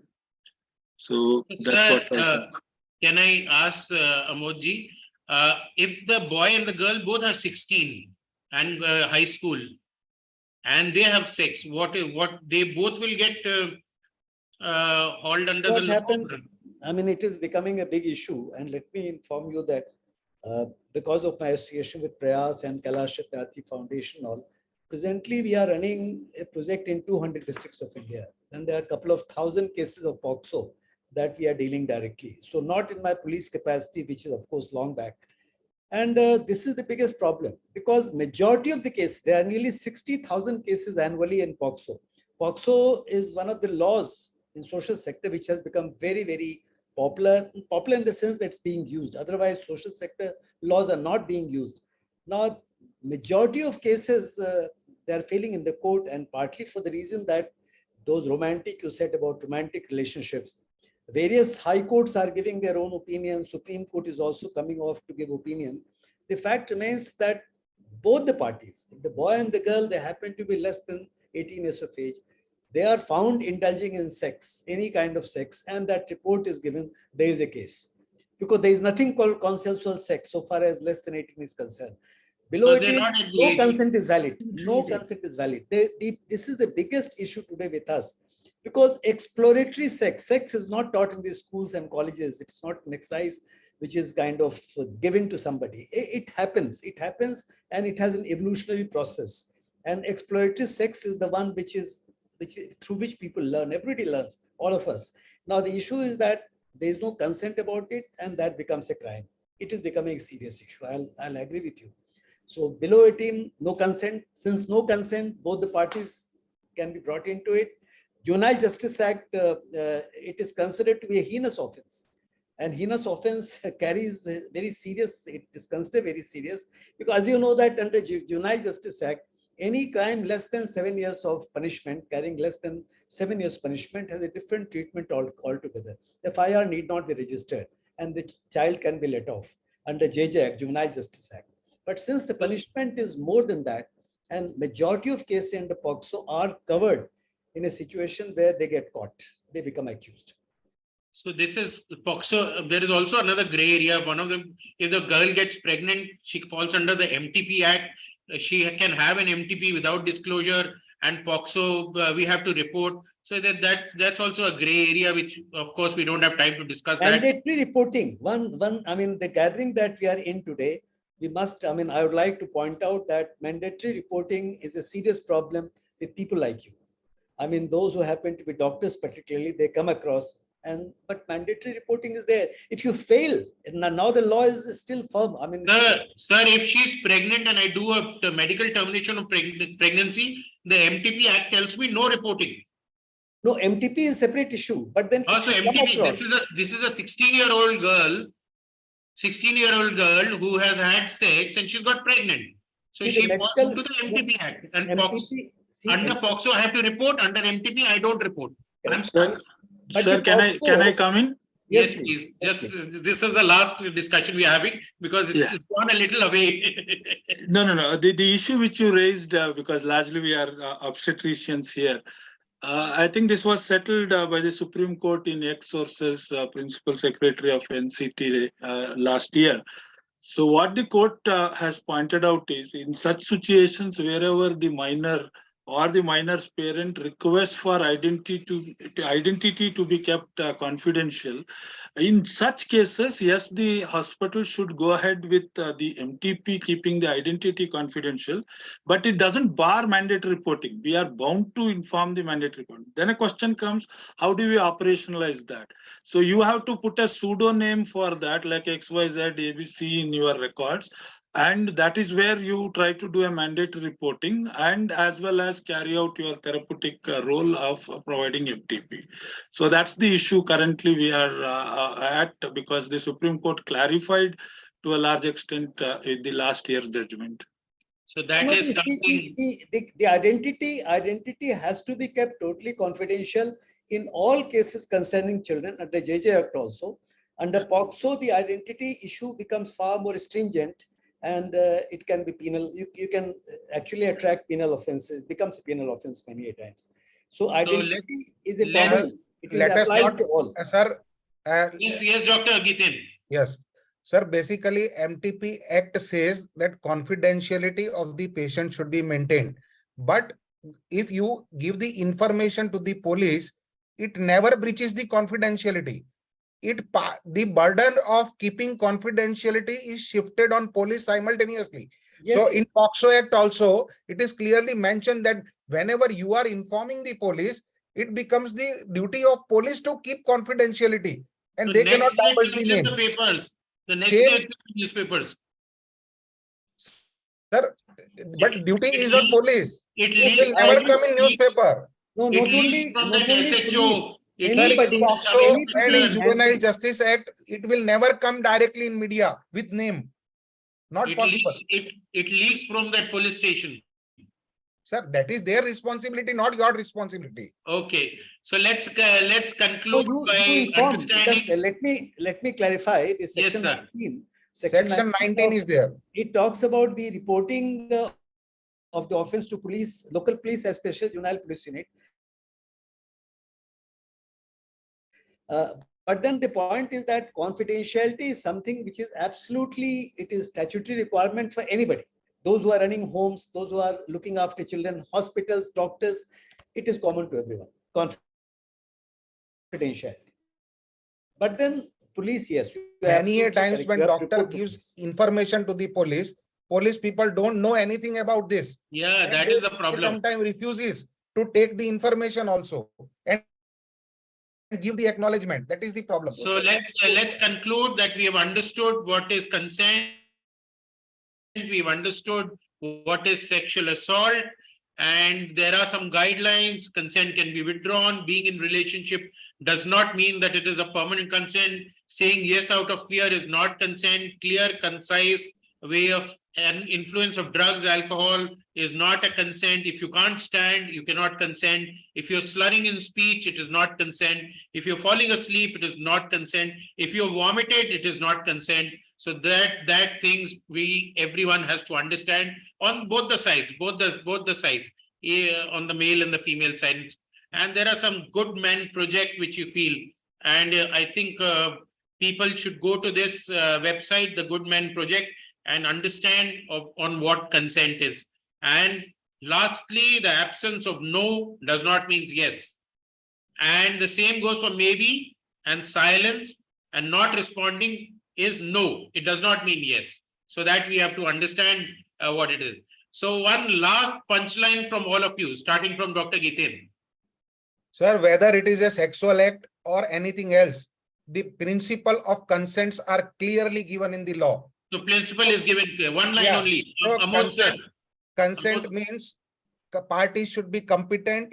The legal purpose of consent should be legal. It should be a free consent without coercion, without undue influence, without fraud, without any. It should not be obtained under the effect of intoxicating substance or anesthetic substance. So patient should be conscious, and it should be a voluntary consent after understanding the consequences. Amoji, your one line message to all who are listening today. No, even in sex there has to be dignity. So even in sex there has to be a consent. Jagdish, consent and dignity. Consent, dignity. of course. Dignity. Perfect. Lovely. Consent is a must for healthy sexual relationship, and consent we all is a should must for healthy sexual relationship. And we all should spread this message. This is the message. Pallavi,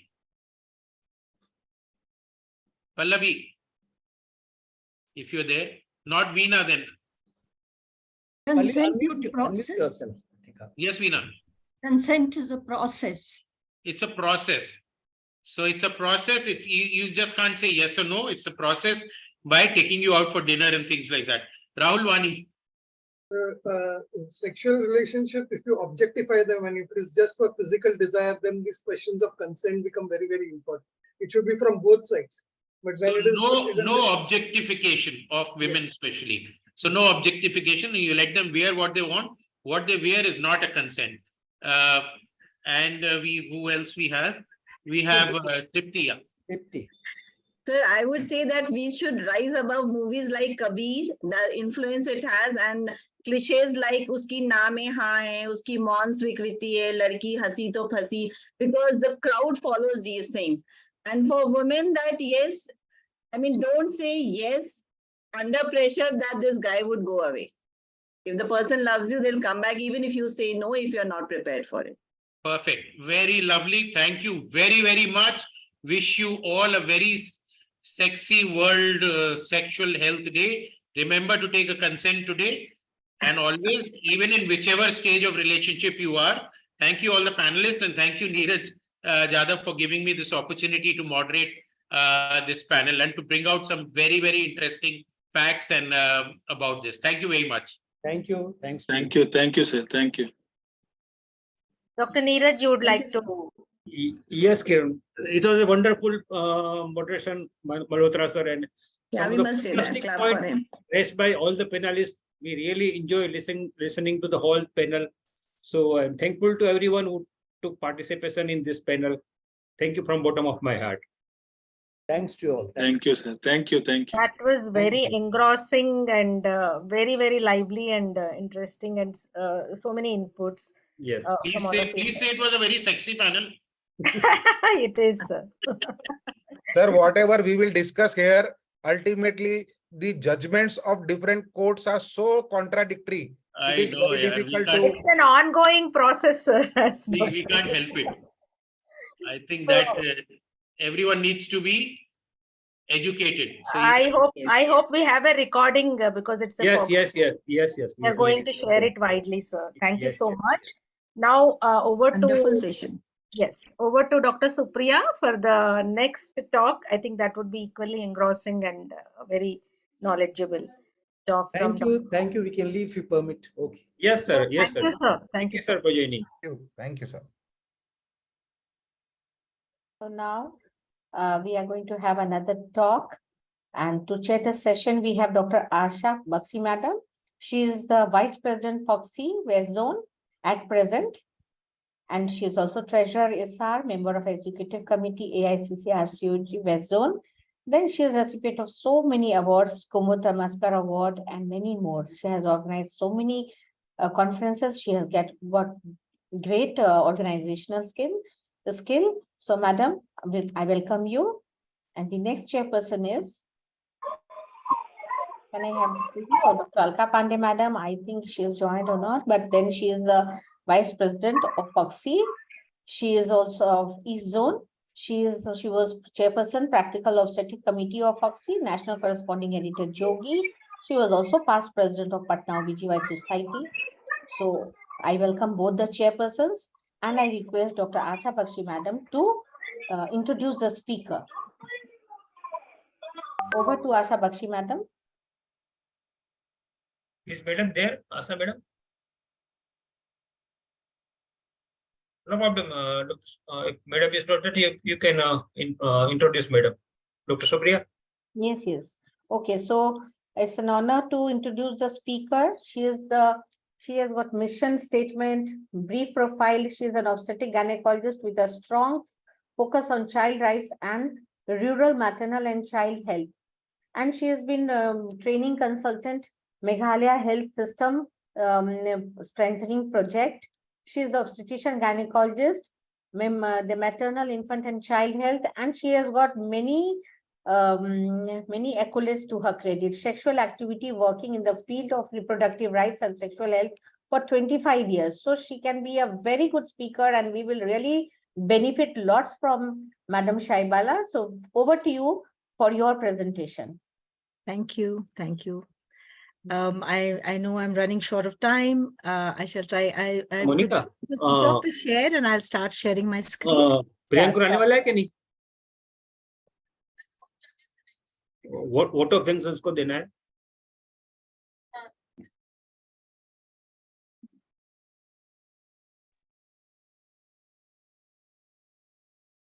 You can share, Madam. Yes, I'm just trying to my thing started. Come into Zoom. Yes.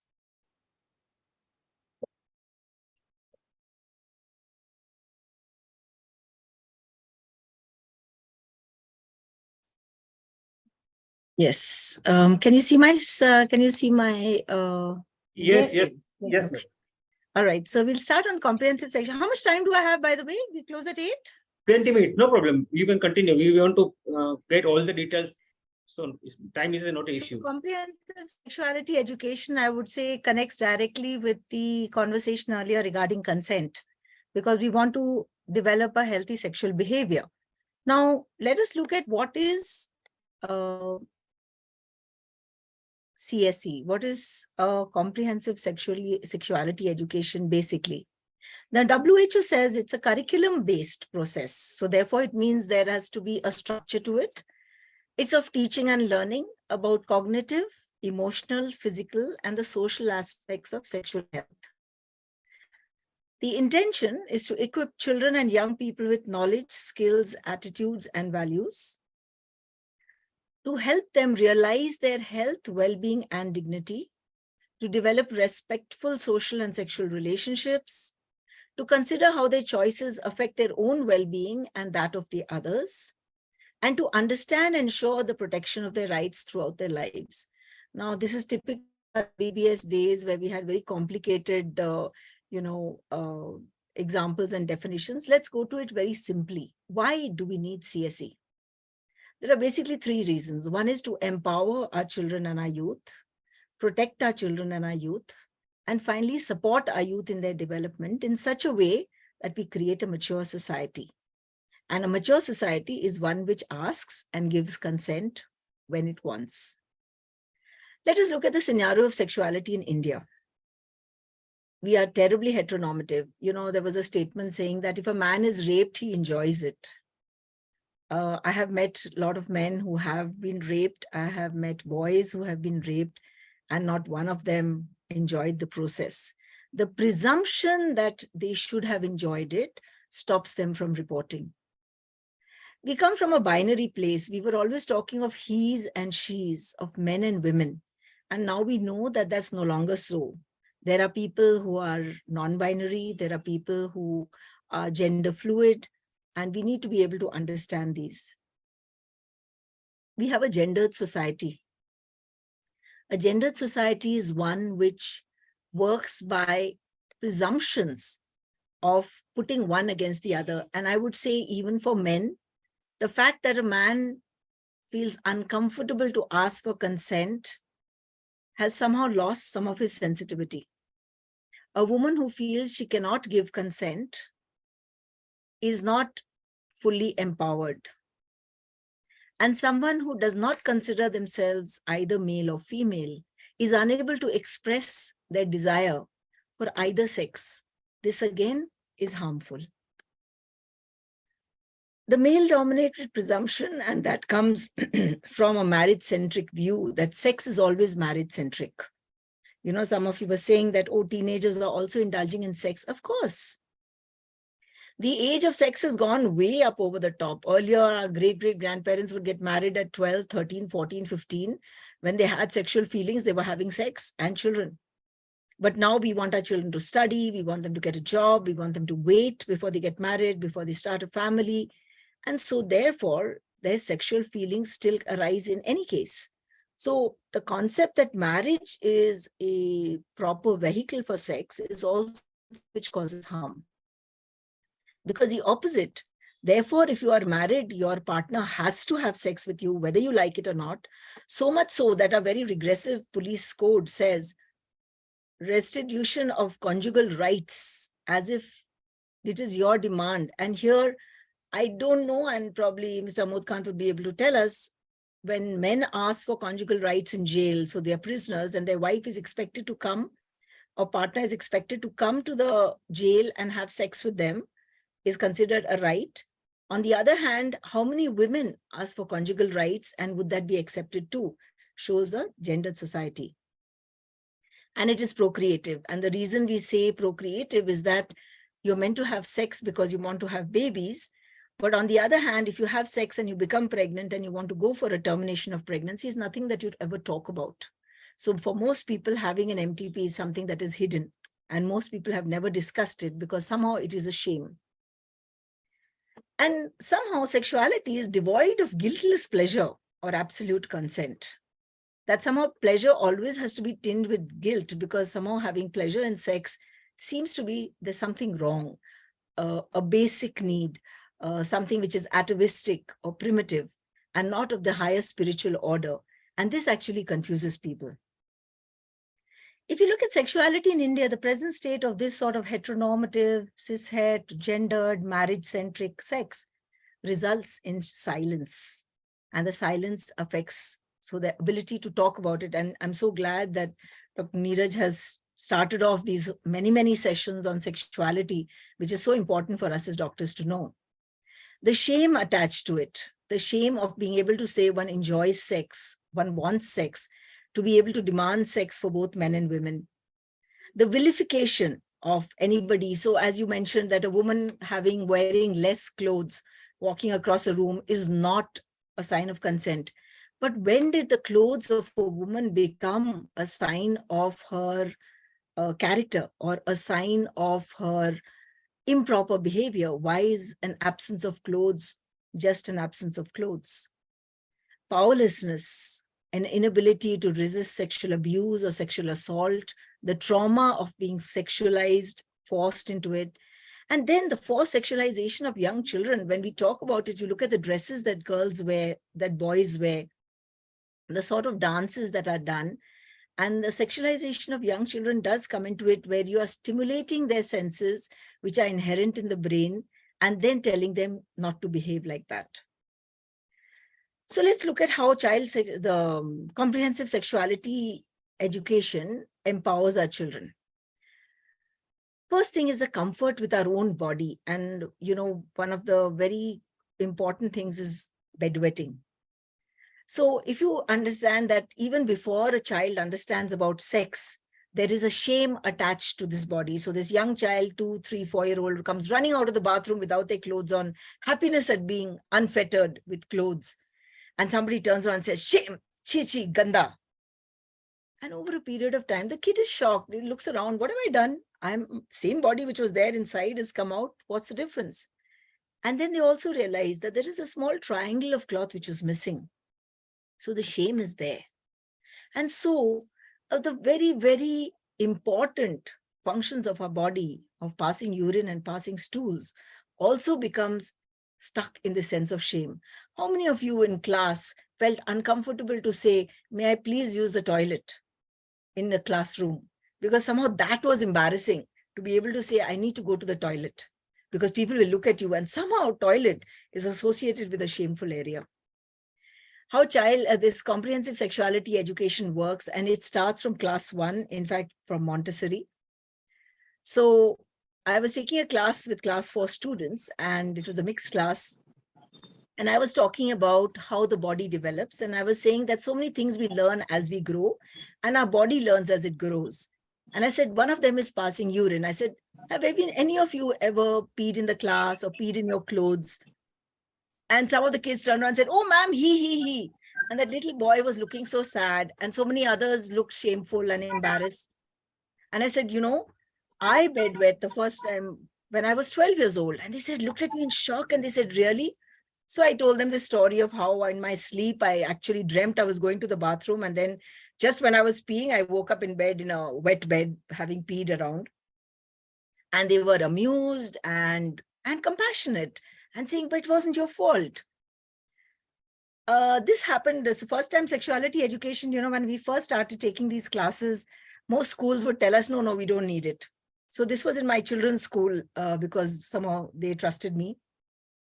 So during the PTM meeting, a couple of months later, a couple of parents came up to me and said, Doctor, are you the person who's been taking classes on the body for our children?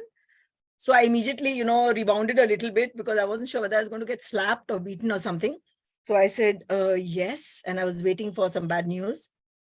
And then they said, no, we just wanted to tell you, our son has a problem of bedwetting since he was small. He was born preterm and somehow he's still just 8 years old and he hasn't really developed it. So he doesn't bedwet often, but once in about 2-3 months, he does pee at night. So I said, oh, I see. And she said, and because of that, he has never gone for any school camps because he's very embarrassed about it. But the other day he came back from the class and he said, Amma, do you know that sometimes even can bedwet? That ma'am who had come to talk to us, she bedwet when she was 12 years old. And she said, it's nothing to be ashamed of. So next school camp, I'm going because all my friends know that it's okay, that sometimes it can happen and it's not my fault. And for the first time, I realized what is the power of comprehensive sexuality education. So this whole thing of getting comfortable with your body, accepting differences. In another class 2, I had taken, this was the 3rd session. We used to take 40-minute sessions according to the classes across 5 weeks, one session per class. It was class 2. So I'd come into the class for the 3rd time. And as I came in, this little girl came running out and she said, ma'am, do you see something different? So I looked at her and for the life of me, I could not make out what was different.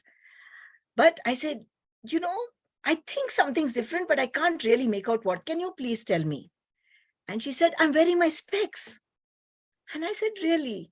And what had happened was in the previous class, I was talking about our skin color.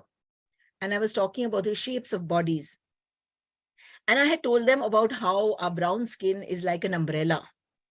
That when we go swimming or we go out, our skin becomes dark brown because we have melatonin. It's like an umbrella which protects us from skin cancers.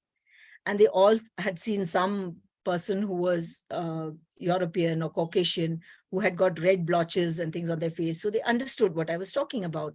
And I said, being brown is great because it protects us from the sun in our country. Similarly, I had spoken about spectacles, and I talked to them about my spectacles, saying that I got my specs when I was in class 5, and my friends used to tease me, all the marks. Earlier, my maths were very bad because I would always note all the notes down from the blackboard all wrong. And yet, when I started wearing specs, I got almost 100 on 100 on mathematics, and I was so delighted that I loved my specs. And this little girl said, you know, ma'am, I used to put my specs in my bag when I used to get out from the bus, and then I would never wear my specs in class.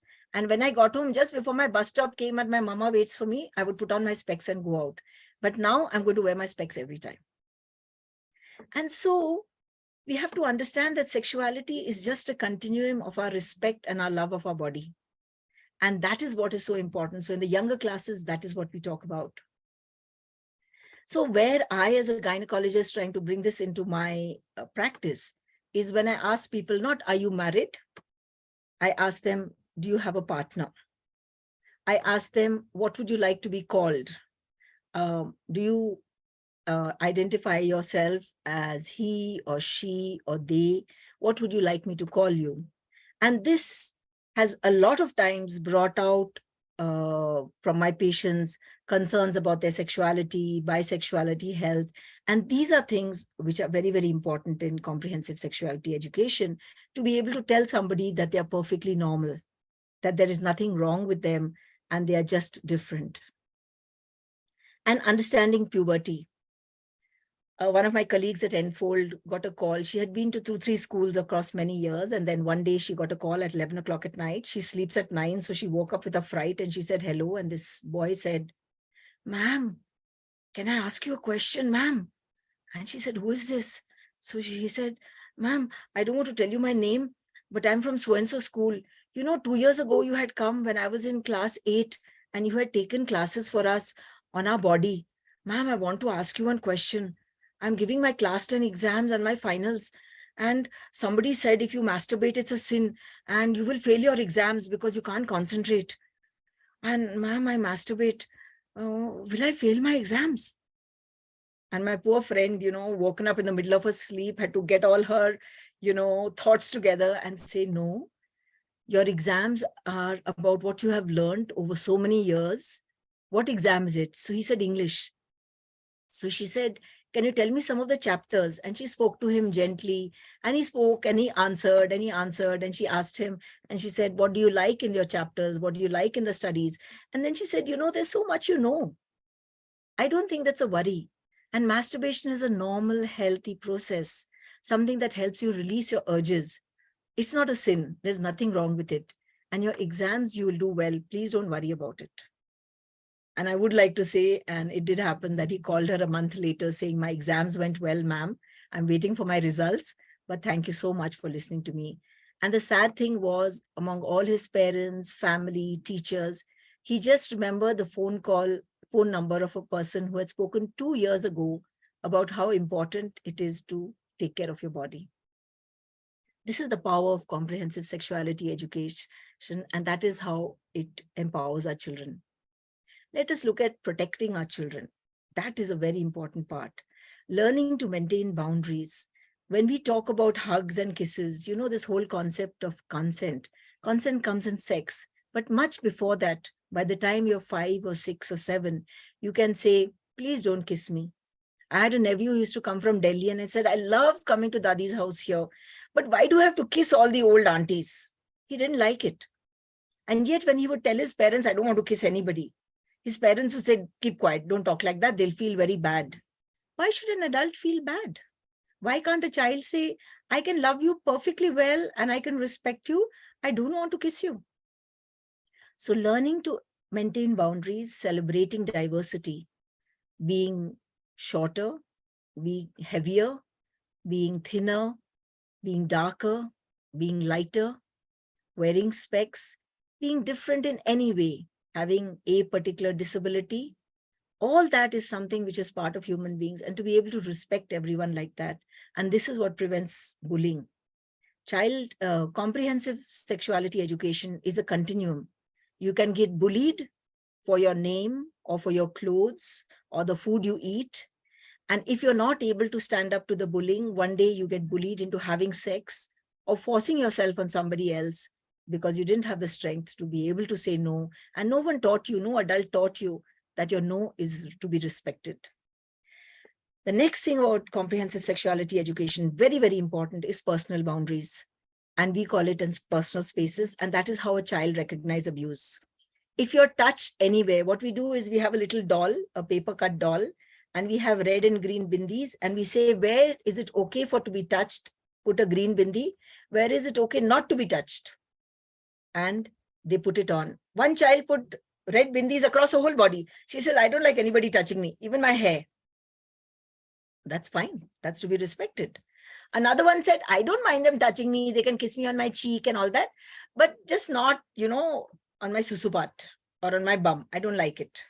One other child said, I don't like being touched on my tummy. And he was a little chubby. And he said, people pinch my tummy and they pinch my cheeks. I don't like it. And the concept that a child can say, I don't like it. And the adults who are taking the session listen and say, yes, we agree with you. And everybody in your class listens to you and says, we agree with you. We understand. That is the power of comprehensive sexuality education. And finally, speaking to parents and teachers, because parents are the first teachers for a child. Very often when I have spoken to children in class 8 or 9, and I tell them, you must talk to boys and girls, talk to everybody. And they look at me, they say, really? I said, yes. I'd ask a girl, if you're interested in boys and you've never spoken to boys, and one time some boy comes and gives you a rose and says, I love you, you're fantastic, you're wonderful, I'm going to marry you, and come and have sex with me. You might believe him. But if you've met many boys and you've seen many people, you'll be like, yeah, I understand. Let's take it slowly. Let's not go so far. And, promise of marriage doesn't necessarily mean I'm going to let you have sex with me. Let's work on it slowly. And when I say this,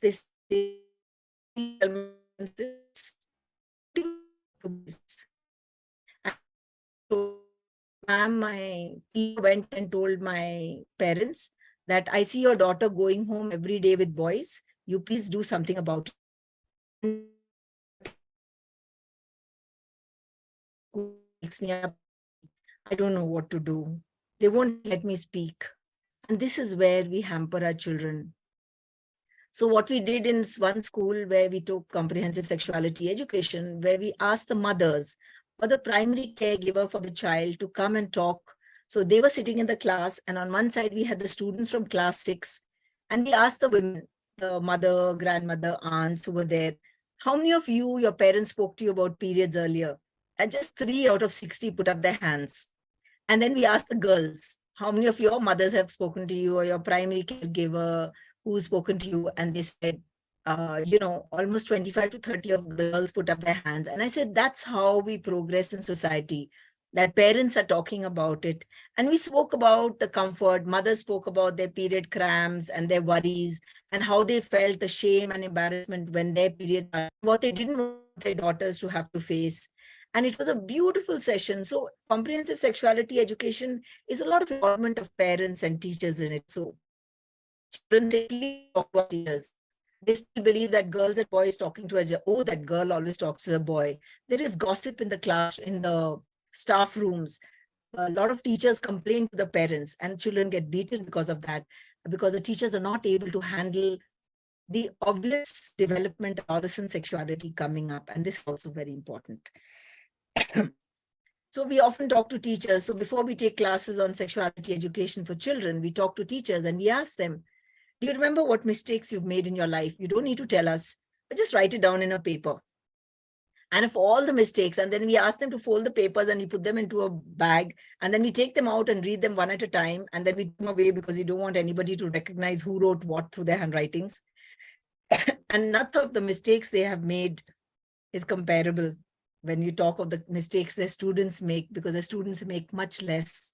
And we ask our teachers, would you like your children also to know the mistakes you have made are not something which will affect your life? That mistakes are things that we have to make in our ability to learn more and to develop our self-worth. And how do we progress forward? So So this is known as the life skills approach to sexuality education. And as you all know what the WHO says about life skills, it talks about ability to manage your emotions, manage stress. It talks of communication, interpersonal relationship.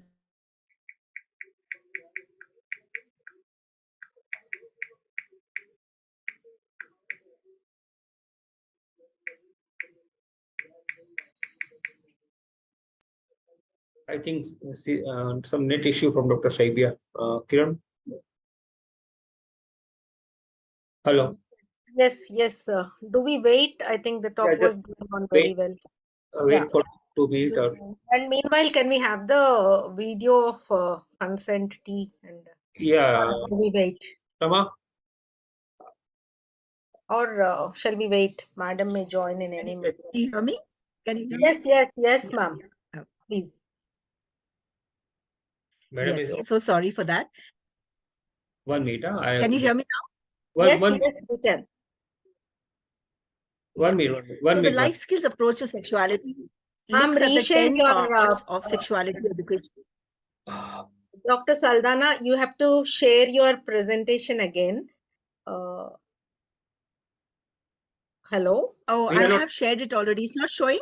No, we are not able to see. We're not able to see it. You need to share it again, I think. Okay, I'll do it again. And yes.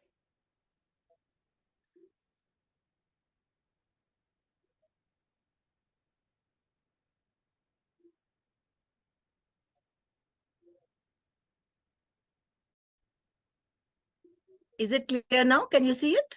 No, no, madam. No, ma'am, not able to see. Okay, doesn't matter. I will just continue with it. It's not a problem. So I will just continue with the last. That was my last slide, actually. It was talking about the importance of life skill sexuality education as being very much part of development. It has to show how we develop, and it's important to be meshed with everything in our lives, whether it's physical abuse, emotional abuse, or sexual abuse. It also talks about respect and consent and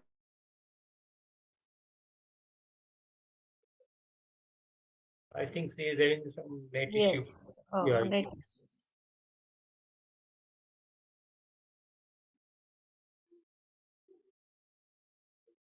Yeah, reconnected again. Yeah. Yes, ma'am. You are muted, Dr. Shavia. Unmute yeah, yourself. right now. Yeah, I've unmuted myself. Can you hear me now? Right, yes.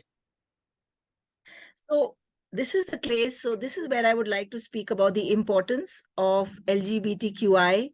We talk about gender. So in comprehensive sexuality education, we start from class 1, but from class 1 to class 4 is just body image, understanding one's body, being comfortable with one's body, not bullying others, nor being bullied, not allowing oneself to be bullied.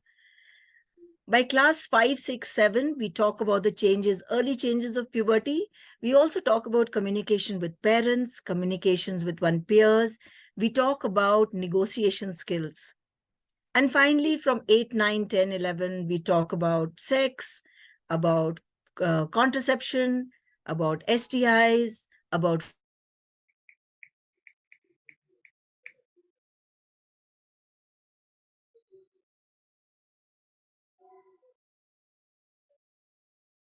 Dr. Shavia, are you there?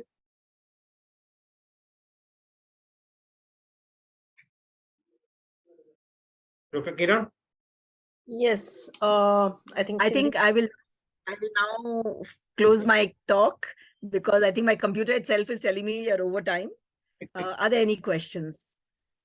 Not at all, madam. I think we all were mesmerized by your talk. We have learned and heard about CSC. I think I'll leave it to chairpersons. We have two honorable VPs. No, madam. Asa madam is not there and Alka madam is not there. So no Okay, issue. then. Yeah, yeah. I think we are mesmerized by your talk. You have made it the life skills approach to CSC. We know about CSC, but practically you have been doing, and really, really honored to hear you. Dr. Neeraj. Yeah, it's always fantastic to hear from Dr. Saibia about the sexuality education because she is doing it since so many years.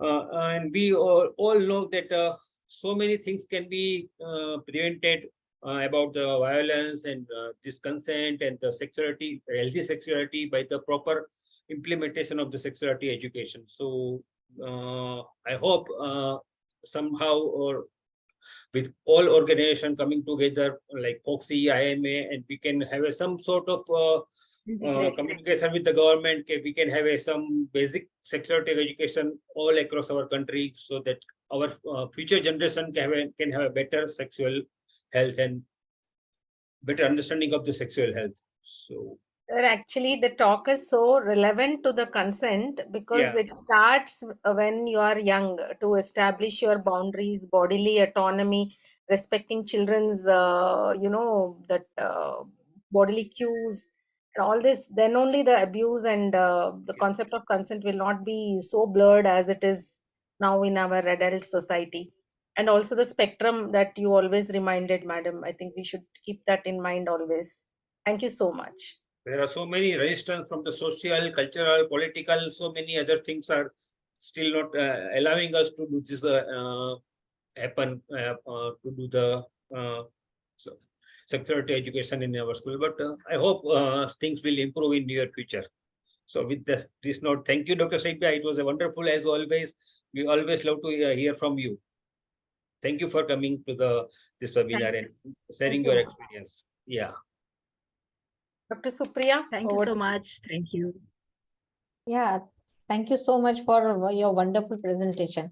This is a much needed topic that we all need to know and implement in our society and convince people. Actually, nobody is ready to, even the school people. I had gone to the school programs. They said, no, sexuality, no need to tell.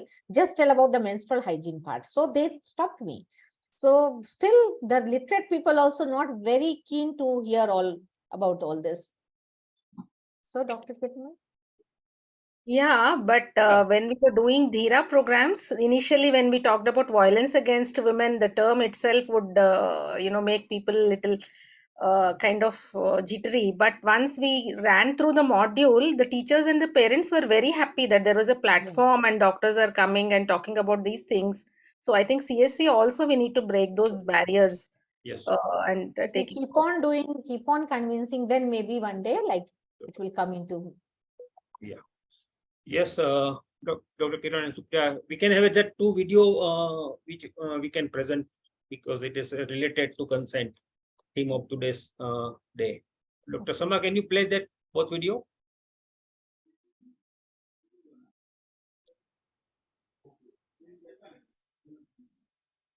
This is, we all know this scene from the movie, but still we want to see today. No. No, Your Honor. ना सिर्फ एक शब्द नहीं, अपने आप में एक पूरा वाक्य है, Your Honor.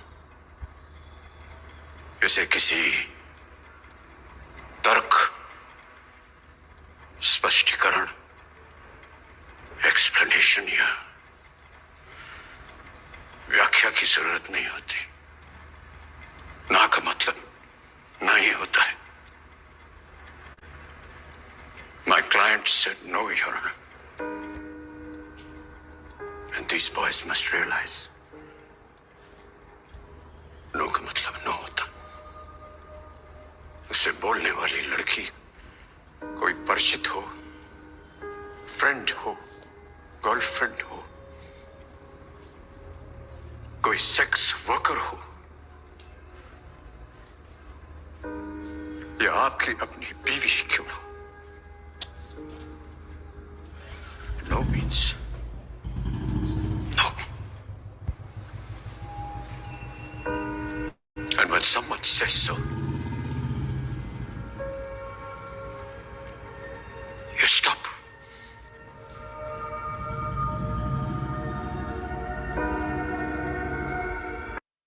So this video has somehow become synonymous with the word consent. And there is another video which simply explains about the consent with a simple thing like tea. So Sama, can you play that video?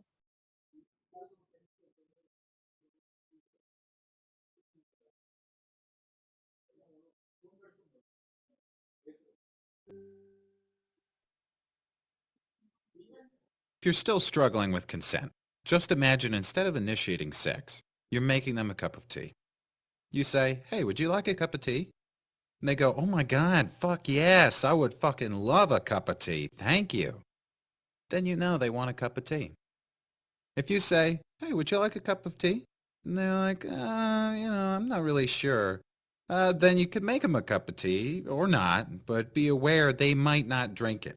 And if they don't drink it, then, and this is the important part, don't make them drink it. Just because you made it doesn't mean you are entitled to watch them drink it. And if they say no thank you, then don't make them tea. At all. Just don't make them tea. Don't make them drink tea. Don't get annoyed at them for not wanting tea. They just don't want tea, okay? They might say, yes, please, that's kind of you. And then when the tea arrives, they actually don't want the tea at all. Sure, that's kind of annoying as you've gone to all the effort of making the tea, but they remain under no obligation to drink the tea. They did want tea, now they don't. Some people change their mind in the time that it takes to boil the kettle, brew the tea, and add the milk. And it's okay for people to change their mind. And you are still not entitled to watch them drink it. And if they're unconscious, don't make them tea. Unconscious people don't want tea. And they can't answer the question, do you want tea? Because they're unconscious. Okay, maybe they were conscious when you asked them if they wanted tea. And they said yes. But in the time it took you to boil the kettle, brew the tea, and add the milk, they are now unconscious. You should just put the tea down. Make sure the unconscious person is safe. And this is the important part again. Don't make them drink the tea. They said yes then, sure, but unconscious people don't want tea. If someone said yes to tea, started drinking it, and then passed out before they'd finished it, don't keep on pouring it down their throat. Take the tea away. Make sure they're safe, because unconscious people don't want tea. Trust me on this. If someone said yes to tea around your house last Saturday, that doesn't mean they want you to make them tea all the time. They don't want you to come around to their place unexpectedly and make them tea and force them to drink it going, but you wanted tea last week. Or to wake up to find you pouring tea down their throat going, but you wanted tea last night. But if you can understand how completely ludicrous it is to force people to have tea when they don't want tea, and you're able to understand when people don't want tea, then how hard is it to understand it when it comes to sex? Whether it's tea or sex, consent is everything. And on that note, I'm going to go make myself a cup of tea. So such a creative video simply explaining about the concept of the consent. So it's really easy to understand what is really consent is all about. I think Dr. Yasodhara Madam is there. Would you like to say something, Yasodhara Madam? Any Yasodhara Pati Madam? Yes. Unmute yourself, Madam. Yes. Yeah, I would say that it was a wonderful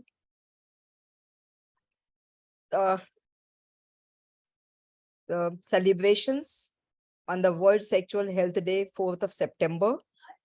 And on the consent, the different views came out.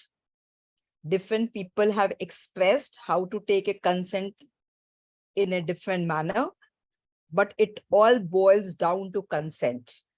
Whether it is being said in a gesture, whether it is being said in a written, whether it is being said in a verbal, but consent is. But this video, which I have seen in the end, at the end, beautiful video, which has explained everything. What is consent? So without wording, using the name of a consent, they have said everything. So that is how probably we have to proceed and say. So I must congratulate Dr. Neeraj to you and to your team, Dr. Kiranmai, Dr. Supriya, and our SEPOC people, that it was a wonderful this thing. And the talk of Dr. Prakash Kothari was excellent. I am really thankful to the president, Dr. Rishikesh Pai, Dr. Madhuri Patel, and everyone who joined this webinar, because we all have learned today the consent. And sexual consent is a very important, is an integral part of any sexual activity, because it can avoid your many legal issues, the consequences, pregnancies, STDs, and many more things. So we must learn about the sexual behavior and the consent. So my congratulations to you, Dr. Neeraj, and your team. You have done a wonderful job on a very difficult topic. I have seen throughout your this year that you are doing a wonderful this thing. So we can see that everything is, I mean, taboo of talking about the sex is it should not be a taboo. We should all come out. And let me tell you, I don't do much practice, but I still get patients. I do not know the reason for it because I am not a sexologist. And they say, Madam, where to go? So I want an answer. Any one of you can answer. Like last month, I had 3 patients. They all had a years of marriage, 3 to 6 years. But they, even the woman said, madam मैं तो अपने husband से कहती हूँ भाई तुम sex के लिए दूसरी शादी कर लो, तुम दूसरी औरत रख लो, मैं नहीं इसमें इन्वॉल्व हो सकती। तो मैंने उसको बहुत अपनी तरह से जो काउंसलिंग कर सकती थी वो समझाया कि भाई you are in a marriage, you are, if you want a family, so it is a part of this. Although I have done for the frigidity, I have done 3, 4, 5 IUIs in my, because I have no more practices there, this thing. But in 99, I remember I was doing a very good infertility, I mean, college mein, it is in the institute. And I did a ICSI workshop, live ICSI workshop in 1999, AICOG at Lucknow. So at that time, many people have, because Dr. Sadhana Desai, Dr. Jatin Shah was there. So people wanted to have a consultation with them. And then it is they have suggested that Yashoda, there's no other choice except to do a IUI to these women. And they conceived somebody from the twin, somebody from the singleton, and their marriage is still working. But because I have never asked about it, but many people I heard that they live as a friends. There is no sex between them. Or they had some. So I do not know how to say that because they are already having a children. So there's no point. Some people can have this, although the spark should be alive. But how to treat these people, where to send them, where they can get a consultation, whom this thing, the husbands are very patient that they do not force anything. But how they are going to live and how they are going to conceive, is it the only choice that doing a IUI? And that is all I have done in the general anesthesia of these women. No, madam. So I just want an answer from anybody of you, Yes, what yes, to madam. say, how to counsel and how to do it. Yes, yes, madam. Basically, we as a gynecologist have a very important role to play when it comes to the sexual dysfunction, because we are the primary, sometimes very close to our patient. They can share so many things with us. So it's our duty to learn and to know about the sexual health, various sexual dysfunction. At least we have to be sensitive to this topic. Then only we can help to our patient, because and we also have to be comfortable about this subject, because sometimes what happens, patient tells us, but we are not that much comfortable to talk about this topic. So we have to be comfortable about this topic. We have to gain knowledge and how we can manage such type of patient. We are doing so many activities, so many webinars with the different society. So it should be continued. Then in future things will generally gradually change, and we can have a better sexual health And I can say scenario that in our on country. Yeah. for vaginal examination, you can find it out that there's hardly any penetration. It's so tight, the vagina is after 3 or 6 years of marriage. And then I just want to know where to refer these people. No, How we to, what to do with them. we have to take responsibility. We have to gain the knowledge about treating, how to treat such type of patient. We have to be proactive in this field. Because And they are coming what from all happens sectors here, of society. I have seen Yashudra ma'am, learned people, very technical people, and very middle, almost uneducated, like inter pass or something, 12th or this thing. I have seen both type of the people. yes, Yeah, thank Tom, you are saying something. Ma'am, Yes. actually mental health and sexual health both are kind of taboos we don't talk about. Now mental health also, it is being told that the onus is on us, basically obstetricians and gynecologists, because we are the first point of contact. So as Dr. Neeraj said, I would agree that basic kind of care, and you have to gain knowledge and talk to them and maybe refer if you are not able to handle it. Dr. Hiralal Konar sir wants to say something. Yes, Sir, sir. good evening. Please Unmute, unmute sir. yourself. Unmute, sir. Sir, unmute. You are muted, sir.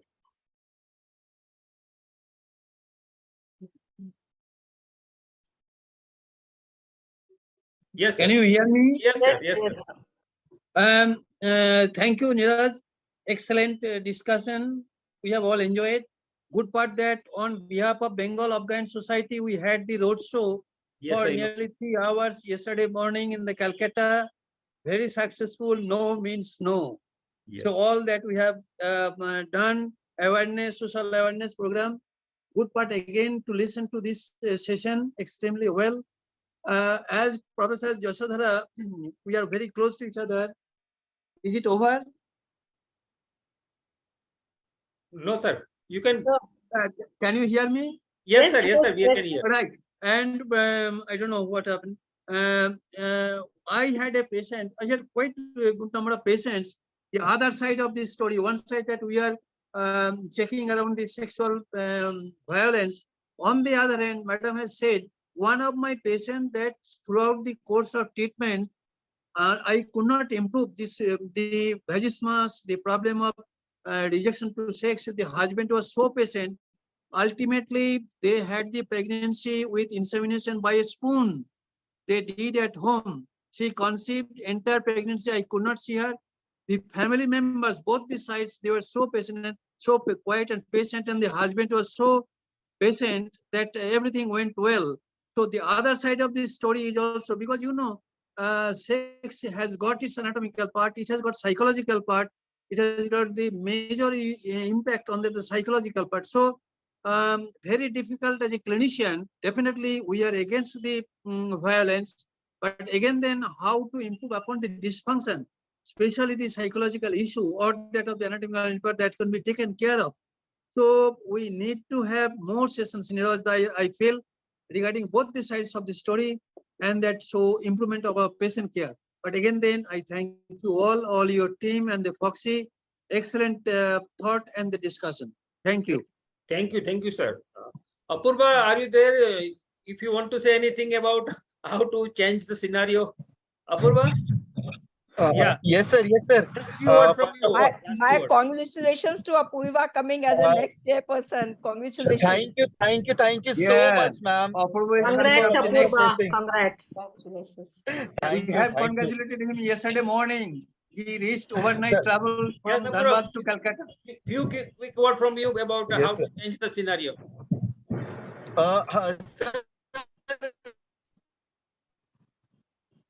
Small place. So people are coming here with a age, pregnancy with a age of 16 and 17.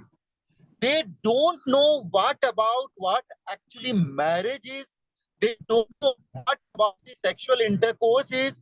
They don't know what this consent is. So this is, I'm really thankful to the World Sexual Society, so that they have, choose this very, very important topic of consent, because definitely content and actually a lot of people don't know about what is consent is, or is a consent is there or not. There's a wonderful panel was going on, and literally it is an eye-opener panel for all of us, and I am really thankful to all of you. And really, Hiralal Konard sir is there. Thank you so much, sir, for organizing such a wonderful, rally. It got a widespread, it is a really a eye-opener for the people of Kolkata. It has a widespread, media coverage. Today, I got the cutting, the newspapers are there from the YouTubes, from the different channels. They are showing that. So people do realize that yes, this consent is very, very important. And I'm really thankful to break out and bring out this wonderful, theme of the year, that is the consent. So, and at the last, I am really thankful to Neeraj sir. He is my mentor, my guru. Whatever I know a little about this topic, all due to you, sir. Thank you so much for all. Thank you. Congratulations, Apurva. Thank you so much, Neeraj sir. Thank you. Yeah, with Excuse this, me, sir. yeah. Sir, with this- myself is the president of Bengal Obstetric Gynecological. Yes, Dr. Mosmi. Yes. Yes, Yeah, yesterday Mosmi ma'am we is there. had a Yeah. rally of 300, more than 300 people, and I'm Yeah, I saw that. Congratulations for wonderful program program. and keep spreading the awareness about the sexual health. Thank you for doing all the awareness program. Thank you, Dr. Mosmi. Yes, thank you. So with this note, we will finish this program, and before finish program, there should be a vote of thanks. So I'm thankful to our president, Dr. Hrishikesh Pai sir, who agreed to do this program for the Fogsi as a presidential activity, because without his support, this would have not been taken up, this webinar. And I'm thankful to our Secretary General, Dr. Madhuri Patel Madam, for always supporting us, providing us the Zoom platform. Thank you to Dr. Prakash Kothari sir, who is in London, but still he remain present for today's webinar and give his blessings and give his thoughts about the sexual health. I'm thankful to our guest of honor, Dr. Mohammad Samsul Ehsan, who from Bangladesh remain present and give us the special message about the World Sexual Health Day. And then coming to the panel, wonderful panel by Dr. Nandra Malhotra sir, and all the panelists were wonderful. Dr. Amod Khan, Dr. Dakisan, Dr. Mr. Pallavi Ghosh, Dr. Veena Satyanarayan, Dr. Rahul Wani, Dr. Tripti Saran, Dr. Saibia Saldana, and of course our VP, Dr. Jitendra Sharma. It was such a wonderful, eye-opening panel. We really enjoyed listening to it. And the last talk by Dr. Saibia about the role of sexuality education in the developing healthy sexuality. It was a wonderful talk.